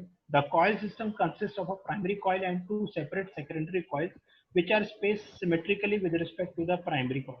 Coupling between primary and secondary coil is varied by a movable non-contacting magnetic iron core called armature. The secondary is connected externally in series but opposing circuit. Motion of the magnetic core varies the mutual inductance of each secondary to the primary, which determines the voltage induced in each secondary and primary. ठीक है ना? तो होता क्या है कि जैसे जैसे हम लोगों का वॉल्व अप डाउन होता है, तो वो जो उसका पोजीशन है वही मोशन जो आपका कोर है उसको मूव करता है, और वो जब मूव होता है तो आपका प्राइमरी से सेकेंडरी में एक वोल्टेज इंड्यूस होता है जो आपका कॉरेस्पॉन्डिंगली उसकी पोजीशन के टर्म्स में कन्वर्ट किया जाता है। ठीक है, तो ये जो है आपका प्राइमरी एक्साइटेशन का ग्राफ है, और ये जो है सेकेंडरी एक्साइटेशन का ग्राफ है, और थर्ड वाला जो है सेकेंडरी एक्साइटेशन सेकेंड वाले का ग्राफ है। मतलब कि सेकेंडरी में क्या हो रहता है कि एक बढ़ता है एक घटता है, इस टाइप से रहता है। तो फोर्थ है ये सेकेंडरी 1 और सेकेंडरी 2 के बीच का ग्राफ है। तो इसकी वजह से क्या रहता है, हम लोगों का इन ग्राफ का जो हम लोगों का एक रिजल्टेंट निकलता है वो हम लोगों का उसके पोजीशन इंडिकेशन करता है। ये है एक हम लोगों का एलवीडीटी कैसे हम लोगों का शो करता है। और भी हम लोग के छोटे छोटे एलिमेंट रहते हैं, एयर फिल्टर रेगुलेटर और air lock relay. Air filter regulator का क्या काम होता है कि जैसे मैंने आपको बताया कि कंट्रोल वॉल्व का जो हम लोग का नॉर्मल ऑपरेटिंग प्रेशर रहता है 0 से 4 kg पर सेंटीमीटर स्क्वायर रहता है, लेकिन इंस्ट्रूमेंट एयर का जो प्रेशर रहता है वो लगभग हम लोग का कंप्रेसर जो है वो 7 kg पर सेंटीमीटर स्क्वायर के बीच में प्रोड्यूस करता है, ठीक है। तो एयर फिल्टर रेगुलेटर क्या करता है, आपके वो जो 7 kg जो इंस्ट्रूमेंट एयर आ रहा है उसको कन्वर्ट करता है, थोड़ा सा 4 kg तक ही प्रेशर को करता है पास, उसके आगे का सब रोक देता है। और एयर लॉक रिले का क्या काम है, जैसे किसी केस में हम लोग का एयर फेल हो गया तो वो वॉल को उसी पोजीशन पे रोक देता है जो पोजीशन है एयर लॉक रिले, मतलब कि उस पोजीशन पे आपके वॉल को होल्ड कर देगा कुछ देर के लिए, जब तक मतलब इसके अंदर से एयर हम लोगों का सारा लीक नहीं हो जाता। थोड़ी देर के लिए होता है, मतलब बहुत एक्यूट कंडीशन आ गई कि आपका पावर फेल हो गया, कंप्रेसर जो है, जो इंस्ट्रूमेंट एयर प्रोवाइड कर रहा है वो ट्रिप हो गया, तो उस केस में आपका एयर लॉक रिले एक्ट होता है। एयर लॉक रिले जैसे ही एक्ट होता है तो आपका वो वॉल का पोजीशन जो है वो हिलना बंद कर देता है, और ये जब भी काम करता है जब हम लोग का एयर फेल हो जाता है, एयर लॉक रिले, ठीक है। ये छोटी छोटी चीजें इसमें यूज होती हैं, लिमिट स्विचेस होते हैं। अब हम लोगों को बात करनी है पोजिशनर पे। पोजिशनर जो है वो ही है आपका जो कंट्रोल वॉल्व को रेगुलेट करता है कि कितना अप होता है और कितना डाउन होता है, ठीक है। तो basically the positioner is mechanically connected to the stem of the valve, ठीक है। This stem position is compared with the position called for by the instrument controller, that is by the instrument output air signal, ठीक है। तो ये जो है stem of the wall, ठीक है। तो अब हम लोगों ने जितना कमांड उसमें दिया है, सबको सुनाई आ रहा है? Yes sir. हाँ, तो जितना उसमें कमांड दिया है कि मान लीजिए हम लोगों ने 50% का कमांड दिया वॉल को ऑपरेट होने के लिए, तो जो आपका स्टेम है वो पोजिशनर से कनेक्ट रहता है, वो फोर्स बैलेंस के ऊपर काम करता है। तो वो फोर्स बैलेंस क्या करता है कि आपका कंटिन्यूस फीडबैक पोजिशनर को प्रोवाइड करता है, जिससे क्या होता है कि वॉल्व का करंट पोजीशन और जो सेट पॉइंट कंट्रोलर से आ रहा है उसको कंपेयर करता है। अगर वो दोनों बराबर हो जाता है तो उस पोजीशन पे उसको होल्ड कर देता है, और जैसे ही हम लोगों का सेट पॉइंट चेंज होता है तो वो न्यू पोजीशन की सर्च में उसका मूवमेंट कर देता है। ये काम होता है पोजीशनर का, जो हम लोगों का फोर्स बैलेंस प्रिंसिपल पे काम करता है। A separate air supply is brought into the positioner for positioning the wall। जो मैंने आपको बताया था उसमें दो सिग्नल रहते हैं, एक 0.2 से लेके 1 kg पर सेंटीमीटर स्क्वायर का जो आपका सिग्नल एयर रहता है, जो पोजिशनर को बताता है कि आपको इतना एयर उसके अंदर प्रोवाइड करना है, ओके। और दूसरा रहता है जो मेन एयर रहता है। जो मेन एयर क्या करता है, आपका मेन एयर क्या करता है, वो आपके वॉल को उतना एयर प्रोवाइड करता है जितना कमांड देना है, ठीक है। Separate air supply brought into the positioner for positioning the valve at exactly the point called for by the controller, ठीक है। मींस जो आपका सिग्नल एयर है वो पोजिशनर की वर्च्यू से उतना ही एयर उसमें पास करेगा, मेन एयर जो 0 से 4 kg पर सेंटीमीटर स्क्वायर का है, जो सेट पॉइंट हम लोगों ने कंट्रोलर से उसको प्रोवाइड किया, ठीक है। ये नॉर्मल जो है हम लोग का एयर टू क्लोज है, जैसे ऑन ऑफ वॉल्व वाला, ठीक है। अब ये वाला जो है पोजिशनर के साथ है हम लोगों का। ये नॉर्मल क्या है कि हम लोग सीधे कमांड देंगे वॉल्व खुल जाएगा, और ये वाला जो है कंट्रोलर से कमांड आई, और ये जो कमांड आएगी और ये जो मेन एयर आ रही है, ये जो कमांड है ये पोजिशनर को कमांड देगा 3 to 15 psi वाला। 3 to 15 psi वाला जो कमांड है वो इसके ये मेन एयर के पोर्ट को इसके अंदर प्रोवाइड करने के लिए उतना ही ओपनिंग देगा जितना हम लोग का कमांड के कॉरेस्पॉन्डिंग खुलना चाहिए। This is the work of the positioner, ठीक है। अब एक बार ये ऑपरेशन का जो है इस वाली स्लाइड को पढ़िए, ठीक है। सब लोग पढ़िए एक बार इसे।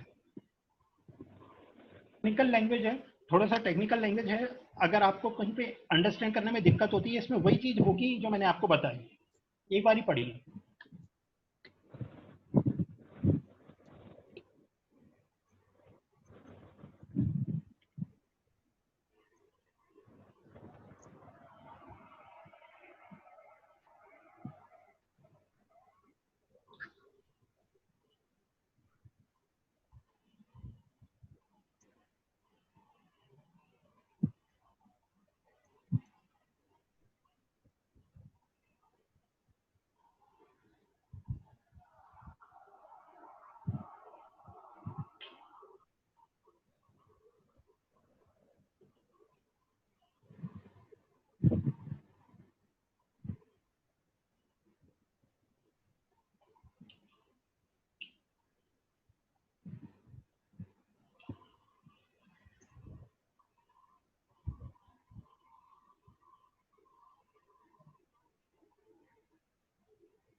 Actually, video is not clear. Video clear नहीं आ रहा है क्या? तो एक काम करिए, आपके पास ये सबके पास ये प्रेजेंटेशन तो आ गई है ना, इस वाले पेज को खोल के पढ़िए एक बार ये सब लोग।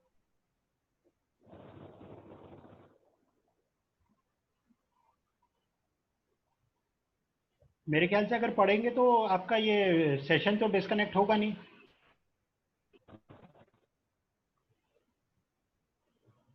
नहीं होगा सर, हो जाएगा। हाँ, एक बार ये पीपीटी खोल के पढ़िए। हाँ सर।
अबे साइलेंट सब कवर हो गए नहीं यार, अतकी देर तक के है। लो, सब लोगों ने पढ़ लिया।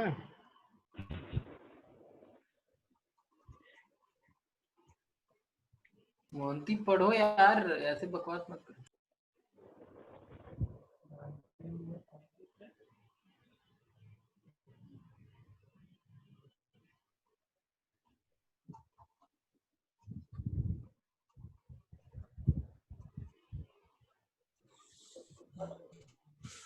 बोलो क्या बोल।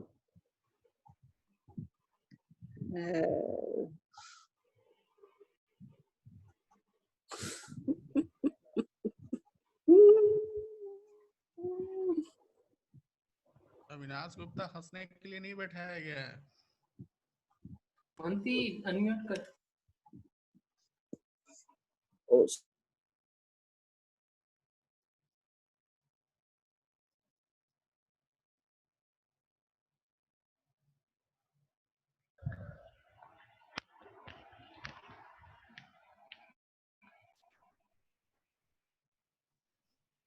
हो गया सब लोगों का? Yes sir. ठीक है, देखिए अभी हम लोगों ने ये वाला जो स्लाइड पढ़ा है, अभी इस स्लाइड में हम लोगों का जो ऑपरेशन है वो बताया गया है। आपका एक इसमें इंस्ट्रूमेंट आता है I2P कन्वर्टर। I2P कन्वर्टर का क्या काम होता है? वो आपका जो 4 to 20 मिली एम्पियर सिग्नल है जो उसको 3 to 15 psi एयर प्रेशर में कन्वर्ट करता है। ठीक है, तो ये जो स्लाइड है इसमें इसका वर्किंग रखा है, जो नेक्स्ट स्लाइड है। तो होता क्या है कि जब I2P हम लोग उसमें 4 to 20 मिली एम्पियर का करंट प्रोवाइड करते हैं तो एक इलेक्ट्रोमैग्नेट हम लोग का एक्टिव होता है। ये जो पीवॉट असेंबली है, इसमें पाइवट असेंबली जो है, इसके थ्रू यहाँ पे हम लोगों ने ये 20 psi का जो मेन एयर का जो सप्लाई दे रखा है। ठीक है, ये जो 20 psi का मेन एयर का सप्लाई दे रखा है, जब हम इलेक्ट्रोमैग्नेट को एक्टिव करते हैं तो इलेक्ट्रोमैग्नेट को जब एक्टिव करते हैं तो यहाँ पर फोर्स एक्ट होता है। तो ये जो बेलोज है, ये बेलोज की तरफ, इस तरफ हम लोगों का ये स्प्रिंग जो है ये इसे नीचे की तरफ खींच लेता है और ये हम लोगों का ऊपर की तरफ एक्ट करता है। जैसे जैसे हम लोगों का फोर्स नीचे की तरफ बढ़ता जाता है, ये बेलोस की तरफ ऊपर की तरफ हम लोगों का इसको प्रेस करता है। तो उससे होता क्या है, ये जो मेन एयर इधर से आ रही है ये हम लोगों का आउटपुट में जाती रहती है, और अगर हम लोग का फोर्स कम होता है तो हम लोग का वो इधर से ही एस्केप हो जाता है। तो ये बेसिकली क्या होता है कि आपका जितना रिक्वायरमेंट एयर रहता है 20 psi एयर में से 3 to 15 psi का उतना ही पास करता है इन पोजिशनर। ठीक है, और रेस्ट जो है हम लोगों का एस्केप हो जाता है। ये है हम लोगों का I2P का वर्किंग। अब ये I2P जो है ये पोजिशनर को 3 to 15 psi का एयर प्रोवाइड करता है, जिससे पोजिशनर आपका बॉल को जो 4 kg तक का जो मैंने आपको एयर बताया था उसको पास करता है बॉल के मेन बॉडी के अंदर।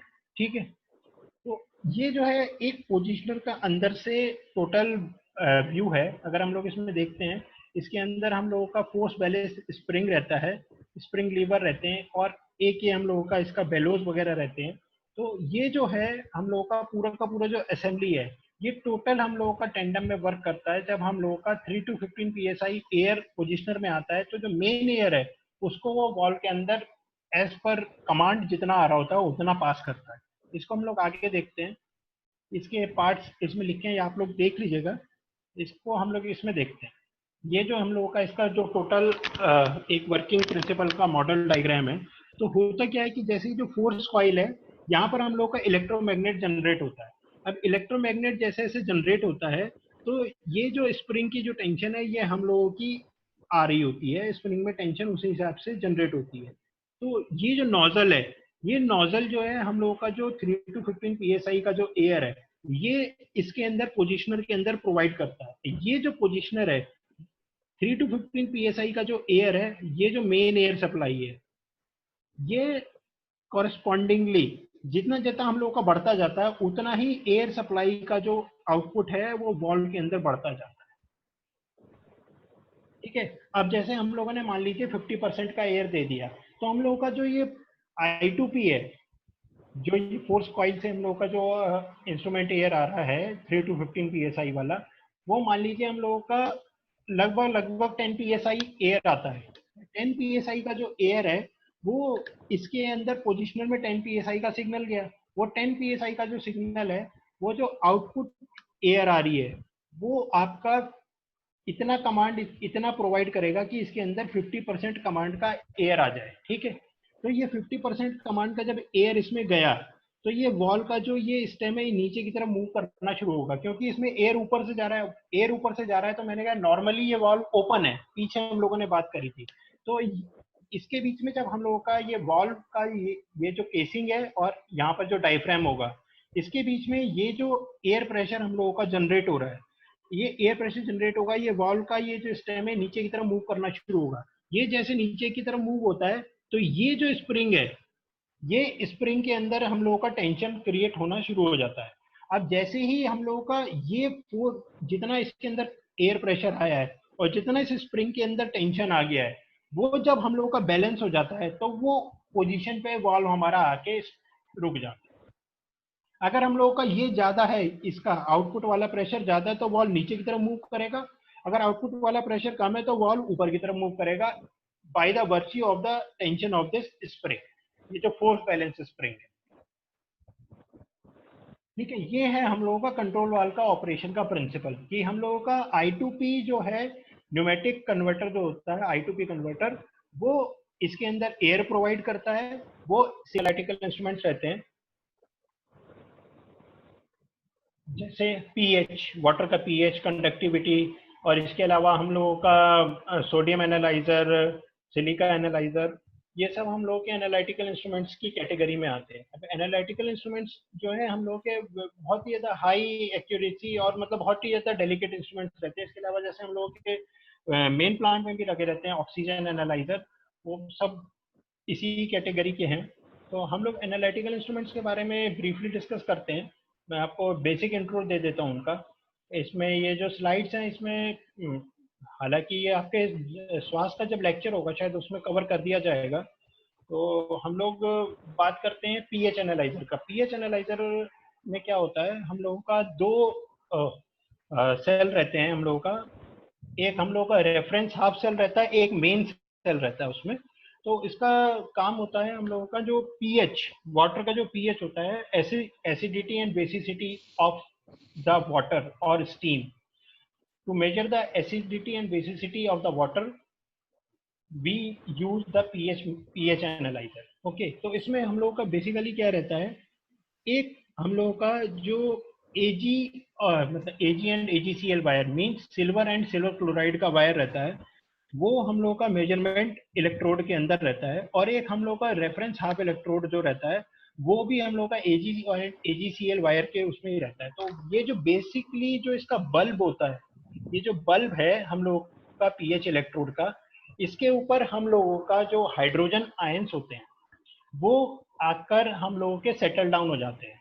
और जब वो हम लोगों के हाइड्रोजन आयंस इस पे सेटल डाउन होते हैं तो इन दोनों इलेक्ट्रोड्स के बीच में एक हम लोगों का पोटेंशियल डेवलप हो जाता है। ठीक है, जब वो पोटेंशियल डेवलप होता है तो इन दोनों के बीच में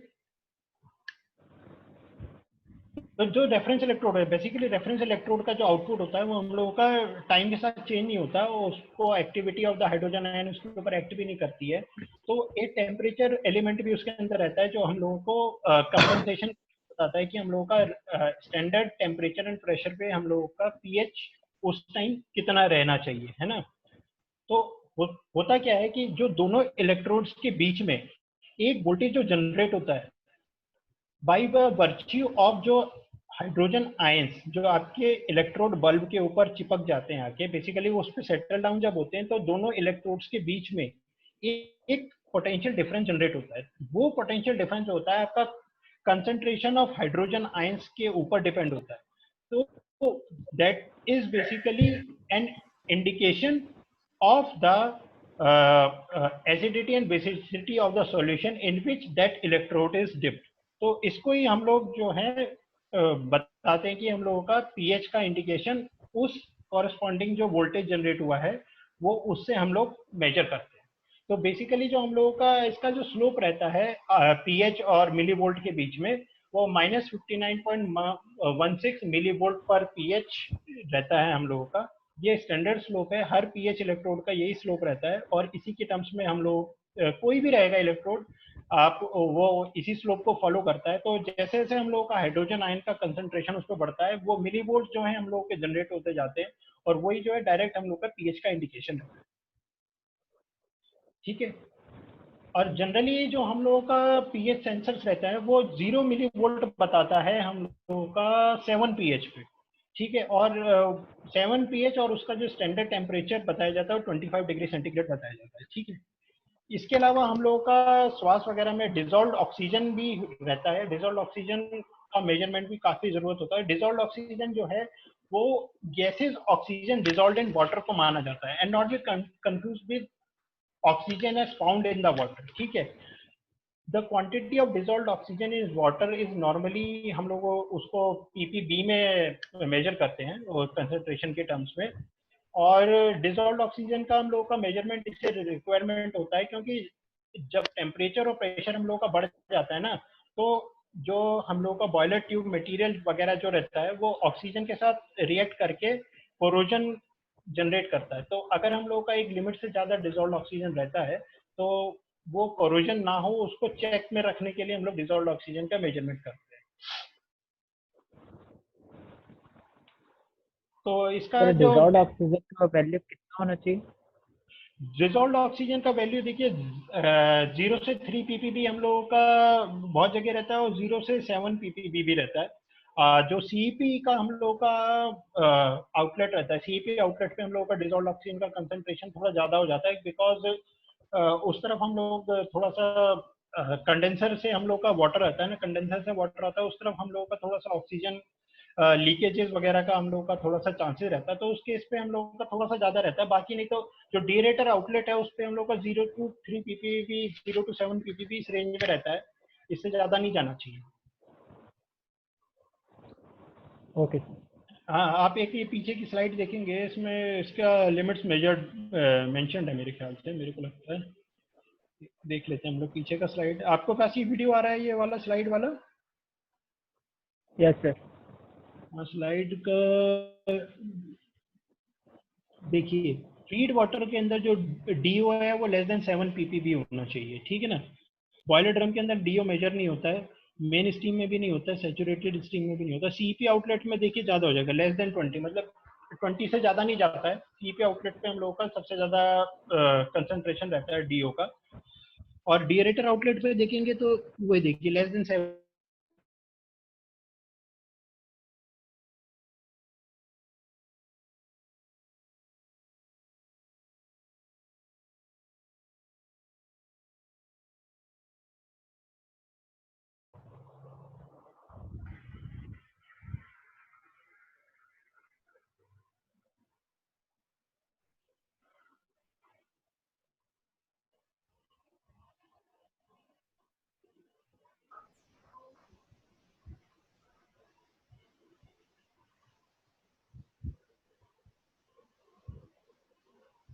तो अब इसका मेथड क्या होता है?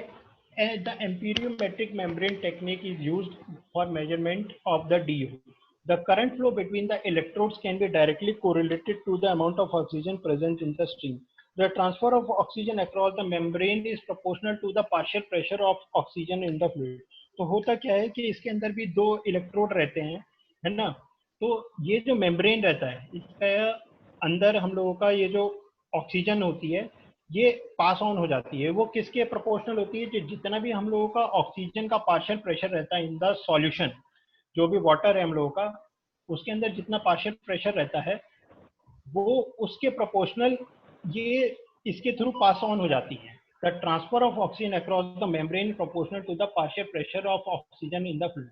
तो होता क्या है कि जब इन दोनों के बीच में, ठीक है, एक करंट फ्लो होने लगता है दोनों इलेक्ट्रोड्स के बीच में, because of the virtue of the oxygen pass through the membrane. तो जब ये करंट फ्लो होने लगता है, जैसे जैसे हम लोग का ऑक्सीजन का कंसंट्रेशन बढ़ेगा तो उसका करंट का भी जो वैल्यू है वो बढ़ता जाता है।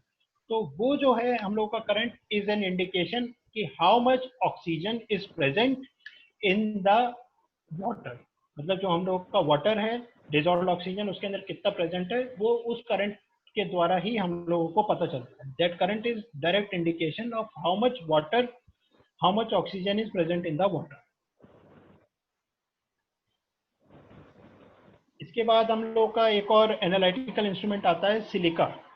तो सिलिका जो है बहुत ज़्यादा एक जैसे कहते हैं वेरी वेरी इंपॉर्टेंट पैरामीटर है, जो हम लोग पावर प्लांट में हम लोग एक्सक्यूज मी, जो पावर प्लांट में हम लोग मेजर करते हैं। Silica is one of the more prominent measurement that is used. Silica is one of the main constituent of sandy and clay soil. तो जो sandy और clay soil होती है उसका main constituent होता है water which has percolated through the soil tends to pick up silica, मतलब कि जो पानी है हम लोगों का जब इन सॉइल के कांटेक्ट में आता है तो वो सिलिका उसके अंदर डिसॉल्व हो जाता है, and unfortunately this is not removed easily. जो हम लोगों का सस्पेंडेड सिलिका वगैरह होता है वो तो हम लोगों का नॉर्मल फिल्टर टेक्निक से चला जाता है, लेकिन बहुत सा सिलिका जो ऐसा रहता है जो हम लोगों का उसके अंदर कॉलॉइड के फॉर्म्स में डिसॉल्व हो जाता है, वो इजीली रिमूव नहीं होता है। तो अगर हम लोग उसे बहुत भी कोशिश करते हैं तो भी 100% कंसंट्रेशन उसका जीरो नहीं होता है। तो सिलिका को मेजरमेंट इसलिए ज़रूरी होता है क्योंकि अगर हम लोगों का थोड़ा भी सिलिका बॉयलर के ट्यूब्स वगैरह के ऊपर इकट्ठा हो जाता है तो हम लोगों का हीट ट्रांसफर के ऊपर बहुत ज़्यादा इफेक्ट होता है, और अल्टीमेटली अगर हीट ट्रांसफर बेटर नहीं होगा तो बॉयलर ट्यूब फेलियर और इन सब के चांसेस जो है बढ़ जाते हैं। तो सिलिका का जो मेजरमेंट है ये हम लोगों का फोटोमेट्रिक मेजरमेंट होता है। तो फोटोमेट्रिक मेजरमेंट क्या करता है, ये सिलिका का जो सॉल्यूशन होता है, जो वाटर होता है, उसके अंदर रिएजेंट्स इंट्रोड्यूस किए जाते हैं। जब रिएजेंट्स इंट्रोड्यूस कर लिए जाते हैं तो उसके बाद क्या होता है, उसका एक कलर जनरेट होता है, और उस कलर की हम लोगों का जो फोटोमीटर होता है, फोटोमेट्रिक उसकी वेवलेंथ मेजर करती है। फोटोमीटर जो है उसका वेवलेंथ मेजर करता है, और वेवलेंथ जो है एक स्टैंडर्ड ग्राफ को फॉलो करती है।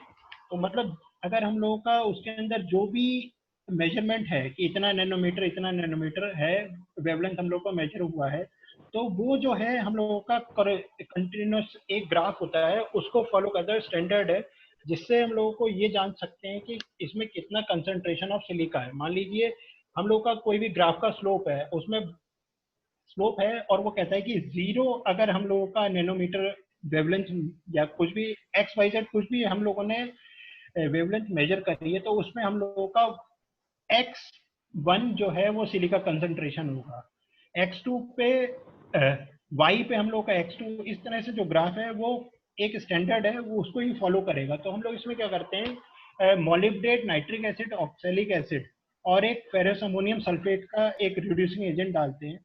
तो ये बारी बारी इंट्रोड्यूस किया जाता है हम लोग का सॉल्यूशन में। जब सॉल्यूशन में हम लोग बारी बारी इंट्रोड्यूस करते हैं तो एक एक करके हम लोगों का कलर जनरेट होता है। तो जैसे जैसे हम लोगों का कलर जनरेट होता है, जब फाइनल हम लोगों का रिड्यूसिंग एजेंट डाल देते हैं हम लोग उसके अंदर, तो रिड्यूसिंग एजेंट डालने के बाद जो करंट कलर हम लोगों का फाइनल उसका डेवलप होगा उसको मेजर किया जाता है। वो जब मेजरमेंट आएगी वो एक ग्राफ के साथ उसे कंपेयर किया जाता है, और उस ग्राफ की स्टैंडर्ड वैल्यूज के साथ मेजर करके उसमें हम लोग सिलिका का कंसंट्रेशन डायग्नोज कर सकते हैं कि इसमें सिलिका का कंसंट्रेशन इतना। ये सब हम लोगों का जो इंस्ट्रूमेंट है उसके अंदर फीड रहता है। तो जैसे हम लोगों का जो फोटोमीटर है वो उसकी वैल्यूज को चेक कर लेता है कि इतना हम लोग का वेवलेंथ आया है, उतना वेवलेंथ के बाद इतना कंसंट्रेशन ऑफ सिलिका है। तो ये इसका वर्किंग प्रिंसिपल है।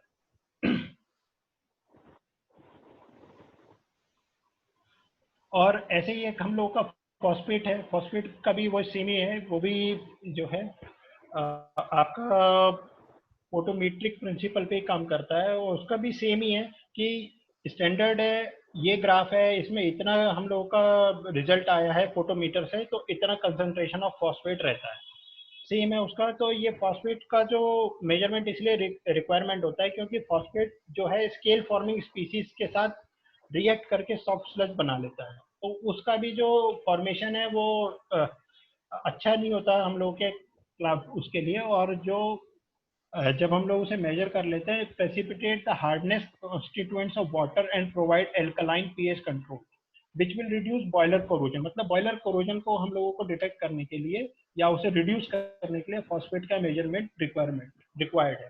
To provide a safe alkaline environment in the boiler, too much phosphate can cause damaging carry over in steam, too little phosphate can allow acidic condition. तो means हम लोगों का phosphate अगर बहुत कम है या बहुत ज़्यादा है, वो दोनों ही कंडीशन जो है हम लोगों की बॉयलर और टरबाइन के लिए हार्मफुल होती है, तो उसको एक लिमिट में रहना बहुत ज़रूरी है। That is why measurement of phosphate is necessary. तो मेजरमेंट प्रोसेस इसका वही है कि हम लोग अमोनियम मेटावेंडेट और ये ऑर्थोफॉस्फेट कंपाउंड उससे फॉर्म करते हैं, वो फॉस्फोवेनेडो मोलिब्डेट कंपाउंड जो है वो बन जाता है। इसको ही हम लोग जो है मॉलिब्डेट वेंडेट येलो मेथड कहते हैं। तो वो जब येलो कलर जनरेट हो जाता है उसका हम लोग जैसे कि उसको उसका फोटोमीटर के थ्रू हम लोग कलर और वेवलेंथ मेजर किया जाता है, और उसका जो स्टैंडर्ड ग्राफ है उसको फॉलो करते हुए हम लोग ये बता सकते हैं कि हम लोगों का जो फॉस्फेट है उसका कंसंट्रेशन ये है हम लोगों का वाटर के अंदर। इसका फॉस्फेट का और सिलिका का लगभग लगभग सेम है। रिएजेंट्स डालते हैं, कलर का वेवलेंथ मेजर करते हैं, वेवलेंथ मेजर करने के बाद हम लोग उसको डिटेक्ट कर सकते हैं कि इतना कंसंट्रेशन सिलिका का या फॉस्फेट का हम लोगों का है। इसके बाद आता है कंडक्टिविटी। कंडक्टिविटी भी एक बहुत इंपॉर्टेंट पैरामीटर है। कंडक्टिविटी जो है वो डायरेक्ट मेजर ऑफ क्या कहते हैं हम लोगों का एसिडिटी एंड बेसिसिटी बता सकता है। कारण है कि जो भी सॉल्ट्स रहते हैं, sodium chloride, magnesium sulphate etcetera etcetera, they are present as ions in the water. और आयंस जो हैं वो हम लोगों का वाटर के अंदर they are responsible for electrical conductivity in water. क्योंकि नॉर्मल कंडीशन में वाटर में इलेक्ट्रिकल कंडक्टिविटी नहीं होती है, लेकिन जब उसके अंदर आयंस डिसॉल्व हो जाते हैं तो वाटर जो है वो कंडक्टिव बन जाता है। तो जितनी ज्यादा कंडक्टिविटी उतने ही ज्यादा हम लोगों के सॉल्ट्स उसके अंदर हैं, और सॉल्ट्स ज्यादा हैं तो हम लोगों की एसिडिटी एंड बेसिसिटी बढ़ सकती है, उसका इंडिकेशन होता है। तो conductivity is an important parameter for detecting any contamination of steam in the boiler circuit. Conductivity of pure water is almost 0.05 M Siemens. Ingress of any kind of dissolved impurity will raise conductivity instantly. ठीक है, तो हम लोगों का 0.055 micro siemens जो है ये हम लोगों का ऑलमोस्ट जीरो माना जाता है स्टैंडर्ड वाटर का। मतलब कि इससे ज्यादा प्योरेस्ट फॉर्म ऑफ वाटर आज तक हम लोगों के पास मतलब केमिकल प्रोसेस से भी नहीं बनाया गया है।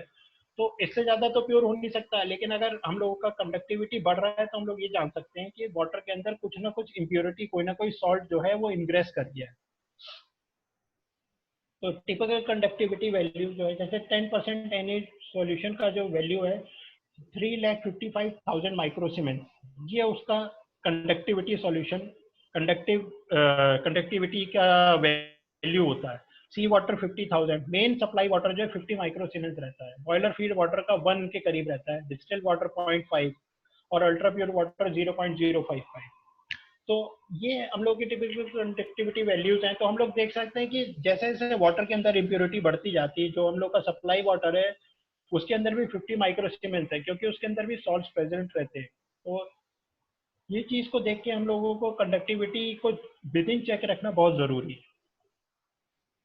तो कंडक्टिविटी मेजरमेंट की दो टेक्निक्स होती हैं, कॉन्टैक्टिंग एंड दूसरा नॉन कॉन्टैक्टिंग टाइप। ठीक है, तो कॉन्टैक्टिंग टाइप कंडक्टिविटी मेजरमेंट में रहता है 2 मेटल इलेक्ट्रोड्स रहते हैं, यूजुअली स्टेनलेस स्टील और टाइटेनियम के बने होते हैं, in contact with the solution. The electric field causes the ions to move back and forth producing ionic current.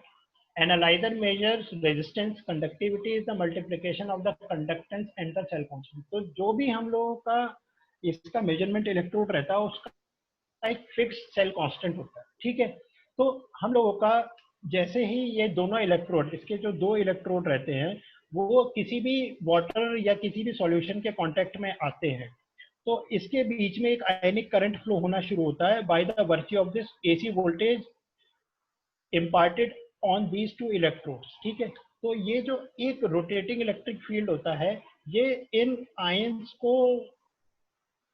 की वर्च्यू से इन दोनों के बीच में, इलेक्ट्रोड्स के बीच में एक करंट फ्लो होना शुरू हो जाता है। तो जितनी ज्यादा इस आयनिक सॉल्यूशन, यानी कि वाटर है हम लोग का, वाटर के अंदर आयंस प्रेजेंट है तो एक आयनिक सॉल्यूशन हो गया, तो जितना ज्यादा इसके अंदर कंसंट्रेशन रहेगा उतना ही ज्यादा हम लोगों का कंसंट्रेशन ऑफ मतलब इलेक्ट्रो जो करंट है वो हम लोगों का दोनों इलेक्ट्रोड्स के बीच में फ्लो होगा। अब जितना ज्यादा करंट तो हम लोग उसके कन्वर्सली ये जान सकते हैं कि हम लोगों का कितना कंडक्टिविटी है उसके अंदर। तो बेसिकली जो एनालाइजर है वो रेजिस्टेंस मेजर करता है कि हम लोगों का जो करंट है इन दोनों इलेक्ट्रोड्स के बीच में कितनी ईज से फ्लो हो रहा है। तो रेजिस्टेंस का उल्टा होता है कंडक्टेंस। तो conductivity is the multiplication of the conductance and the cell constant. तो कंडक्टेंस, रेजिस्टेंस मेजर किया, रेजिस्टेंस का हम लोग का जस्ट जो उल्टा होता है कंडक्टेंस। तो कंडक्टेंस के थ्रू हम लोग सीधे सेल कांस्टेंट से मल्टीप्लाई करके कंडक्टिविटी निकाल सकते हैं। तो बेसिकली हम लोग कंडक्टेंस मेजर करके कंडक्टिविटी डिक्लेयर करते हैं।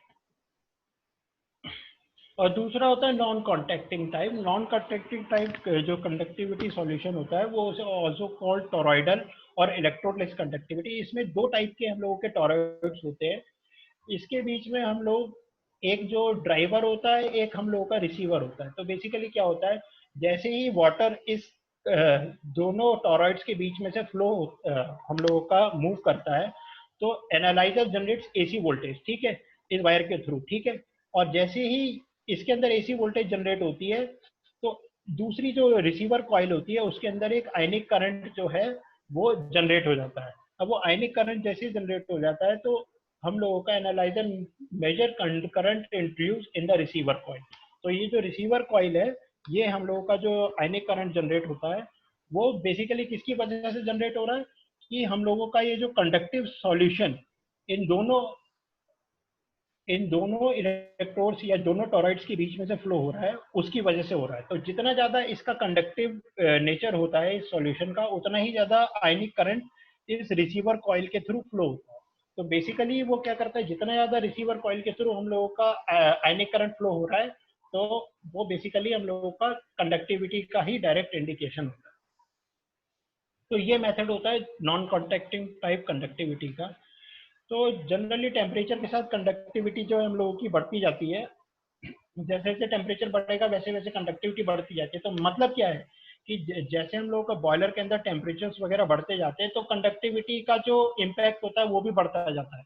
दैट्स वाई हम लोगों को बॉयलर के अंदर जो वाटर रहता है उसकी कंडक्टिविटी काफी लो लेवल पे मेंटेन करनी पड़ती है, ठीक है। इसके अलावा एक और चीज आती है कैटाइनिक कंडक्टिविटी। कैटाइनिक कंडक्टिविटी क्या होता है कि हम लोग जनरली क्या करते हैं, बॉयलर के वाटर के अंदर थोड़ा सा हम लोग हाइड्रोजन वगैरह कुछ अमोनिया हम लोग डोज करते हैं। अमोनिया डोज करते हैं बिकॉज हम लोगों को बॉयलर का जो वाटर है उसको बेसिक थोड़ा सा बेसिक स्केल में हम लोग ऑपरेट करते हैं, मतलब लगभग 9 pH के आसपास, ठीक है। तो अब कंडक्टिविटी चाहे हम लोग उसके अंदर बेसिस इंट्रोड्यूस करें वाटर के अंदर, चाहे हम लोग एसिड इंट्रोड्यूस करें। एसिडिक वाटर जो है वो हार्मफुल है बॉयलर के लिए, बेसिक नेचर जो है वो हम लोगों का डिजायरेबल है। अब हम लोग चाहे उसके अंदर एसिड्स इंट्रोड्यूस करें या एल्कलीज इंट्रोड्यूस करें, कंडक्टिविटी तो बढ़ती है। तो हम लोगों को क्या जानना रहता है कि हम लोगों का कितना एसिडिक नेचर की कंडक्टिविटी, एसिडिक नेचर के सॉल्ट्स कितने हैं। तो उसके लिए हम लोगों को कैटाइनिक कंडक्टिविटी मेजर करनी पड़ती है। तो कैटाइनिक कंडक्टिविटी मेजर करने के लिए हम लोग क्या करते हैं, एक कैटाइनिक कंडक्टिविटी कॉलम होता है जो हम लोगों का जितने भी बेसिक नेचर के जितने भी सॉल्ट्स हैं उनको एब्जॉर्ब कर लेता है और जो जितने भी एसिडिक नेचर के सॉल्ट्स हैं उसको पास कर देता है। तो अब जब इसके थ्रू हम लोगों का आउटपुट निकल रहा है, इधर से हम लोग का सैंपल आएगा, इसके थ्रू पास होगा, तो जो आउटपुट में जो सैंपल जाएगा वो खाली हम लोगों का बेसिक नेचर वाले को एब्जॉर्ब करने के बाद जो एसिडिक नेचर वाले जो सॉल्ट्स होते हैं उनको पास करता है। तो जो इसके बाद हम लोगों का कंडक्टिविटी मीटर लगेगा वो क्या करेगा, वो हमारा डायरेक्ट ये इंडिकेट करेगा कि हम लोगों का एसिडिक नेचर के सॉल्ट्स कितने हम लोगों के वाटर के अंदर प्रेजेंट है। और एसिडिक नेचर जो है हम लोगों को बिल्कुल भी डिजायरेबल नहीं होता बॉयलर ट्यूब्स के अंदर। इसके बाद हम लोगों का एक लास्ट एनालाइजर और आता है, सोडियम एनालाइजर। सोडियम एनालाइजर का क्या काम है, sodium is to be maintain at very low ppb level in the water, क्योंकि स्ट्रेस कोरोजन और caustic embrittlement of the super heater tubes जो है सोडियम की वजह से हो जाती है। और उस चीज को रोकने के लिए हम लोगों को सोडियम को भी चेक में रखना पड़ता है। तो सोडियम के अंदर बेसिकली हम लोगों का एक रिड्यूसिंग एजेंट रहता है डाई आइसोप्रोपाइल अमीन। तो डाई आइसोप्रोपाइल अमीन का क्या काम होता है, सोडियम एनालाइजर का जो वर्किंग प्रिंसिपल है वो नर्स्ट इक्वेशन के ऊपर काम करता है। तो ये भी बेसिकली हम लोगों का क्या करता है, एक वोल्टेज जनरेट करता है जब हम लोगों का सोडियम सॉल्यूशन इन दो इलेक्ट्रोड्स, इसमें दो इलेक्ट्रोड्स रहते हैं, एक रेफरेंस इलेक्ट्रोड और एक मेजरमेंट इलेक्ट्रोड। तो जितने भी जनरली हम लोगों का ये रहते हैं एनालिटिकल इंस्ट्रूमेंट, एनालिटिकल इंस्ट्रूमेंट्स में सारे के सारे हम लोगों के रेफरेंस इलेक्ट्रोड और मेजरमेंट इलेक्ट्रोड के बीच में वोल्टेज या करंट मेजरमेंट करने के बाद ही हम लोग ये जान पाते हैं कि हम लोगों का concentration of a given salt या गिवन मेजरमेंट हम लोग का कितना है। तो बेसिकली होता क्या है कि यहाँ से हम लोगों का मान लीजिए सोडियम वाला सॉल्यूशन आएगा, वाटर आएगा, और ये डाई आइसोप्रोपाइल अमीन वाला एक बॉटल के थ्रू पास होता है। तो इसके अंदर जो है एक ये ट्यूब रहती है जो आपका डाई आइसोप्रोपाइल अमीन जो है ट्यूब के अंदर पास हो जाता है, जो वाटर के कांटेक्ट में आता है, लेकिन वाटर जो इस ट्यूब के अंदर से फ्लो हो रहा है वो डाई आइसोप्रोपाइल अमीन सॉल्यूशन को पॉल्यूट नहीं कर पाता है। तो ये एक एसिडिक नेचर इसको इम्पार्ट कर देता है। एसिडिक नेचर इम्पार्ट करने के बाद हम लोग इसको ये जो मेजरमेंट चैम्बर है इसके अंदर इंट्रोड्यूस करते हैं। मेजरमेंट चैम्बर के अंदर जो हम लोगों का वाटर इन दोनों इलेक्ट्रोड्स के कांटेक्ट में आता है, तो एक हम लोगों का ईएमएफ जनरेट होता है। ईएमएफ जो जनरेट होगा वो डायरेक्टली प्रोपोर्शनल होता है आपका सोडियम का कंसंट्रेशन कितना है हमारे सॉल्यूशन में। तो that EMF is governed by the Nernst equation. तो ये इक्वेशन को एम्प्लॉय किया जाता है हम लोगों के डायरेक्ट किसके अंदर, एनालाइजर के अंदर। इसका रिडक्शन पोटेंशियल को वो मेजर करके हम लोगों का सोडियम का कंसंट्रेशन कैलकुलेट किया जाता है। तो ये हम लोगों का बेसिक प्रिंसिपल है। मैंने इसको बहुत शॉर्ट में आपके कवर किया है कि इस तरह से हम लोगों के जो एनालिटिकल इंस्ट्रूमेंट्स हैं ये इनका वर्किंग प्रिंसिपल रहता है, और ये हम लोगों के पावर प्लांट के अंदर इस प्रिंसिपल पे ऐसे ऐसे यूज होते हैं। यहीं पर हम लोगों का प्रेजेंटेशन खत्म होता है। हम लोगों ने बहुत ज़्यादा इसकी डिटेल में कुछ बात नहीं करी है। ये प्योर केमिस्ट्री है बेसिकली, ये जो हम लोगों का नर्स्ट इक्वेशन और ये सारी चीज़ें हैं। तो ये नर्स्ट इक्वेशन और आपका जितने भी ये एनालिटिकल इंस्ट्रूमेंट्स हैं ये सब बेसिकली हम लोगों के केमिस्ट्री डिपार्टमेंट के लिए ही यूज होते हैं। जनरली हम लोग वाटर की क्वालिटी इनसे मेजरमेंट करते हैं, वाटर की क्वालिटी डायग्नोज करते हैं, उस काम के लिए यूज होते हैं। यहीं पर हम लोगों का ये लेक्चर खत्म होता है। नेक्स्ट लेक्चर में Thank you, अगर sir. होगा तो इसको और डिटेल से करेंगे। और एक आप लोगों का जो थर्मोकपल थ्योरी है वो यहाँ पर डिस्कस नहीं हो सकती थी, उसको तो बोर्ड पे डिस्कस करेंगे अगर कभी टाइम मिलेगा तो, ठीक है ना। तो हम लोग का ये यहीं पर खत्म होता है। आप लोग चाहें तो अगर कुछ क्वेश्चन है तो पूछ सकते हैं, और अगर नहीं तो कभी भी अगर प्लांट में आते हैं, जब भी आप लोगों को मौका मिलेगा, जब भी प्लांट में आने की आप लोगों को परमिशन होगी, आप लोग आइएगा तो हम लोग उस चीज़ को डिस्कस करेंगे कि फील्ड से लेकर कंट्रोल रूम तक हम लोगों का सिग्नल कैसे थ्रू किया जाता है। और वो जो हम लोगों ने बात करी थी digital input, digital output, analogue input, analogue output, control valves के बारे में और जो पोजीशनर है उसके बारे में, वहां पर बैठ के आपको थोड़ा और अच्छे से बताएंगे।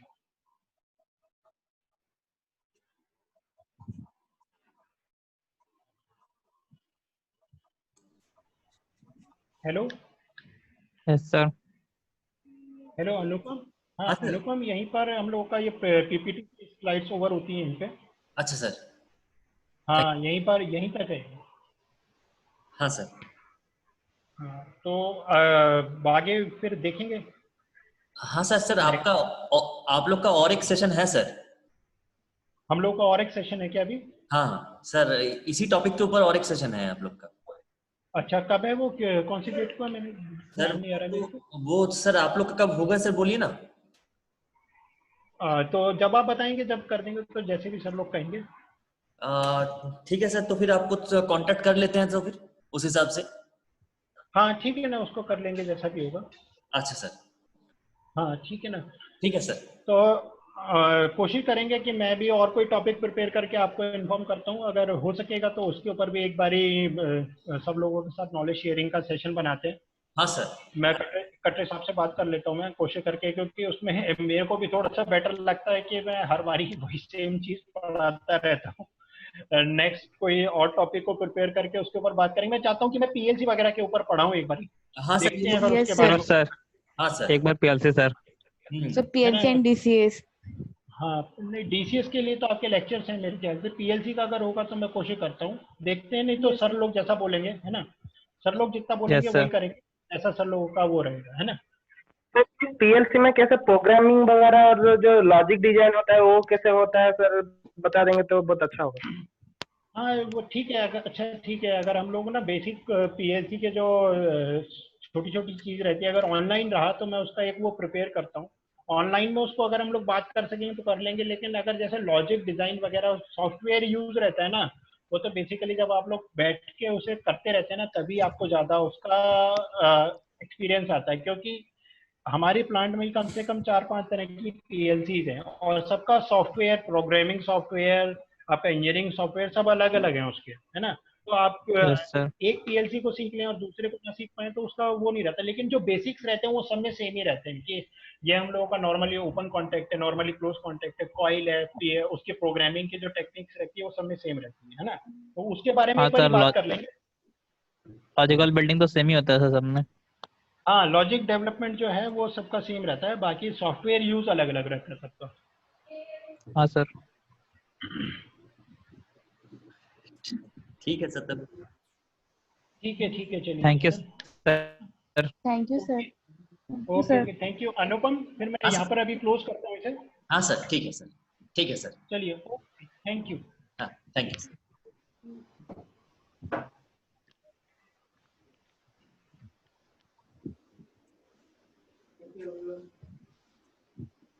और पूरा एग्जॉस्टेड हो गया सर आज। नहीं सर, सही था क्लास आज। नहीं नहीं, आप लोग को नहीं बोल रहे हैं, सर को बोल रहे हैं। अजय सर। हाँ सर, तो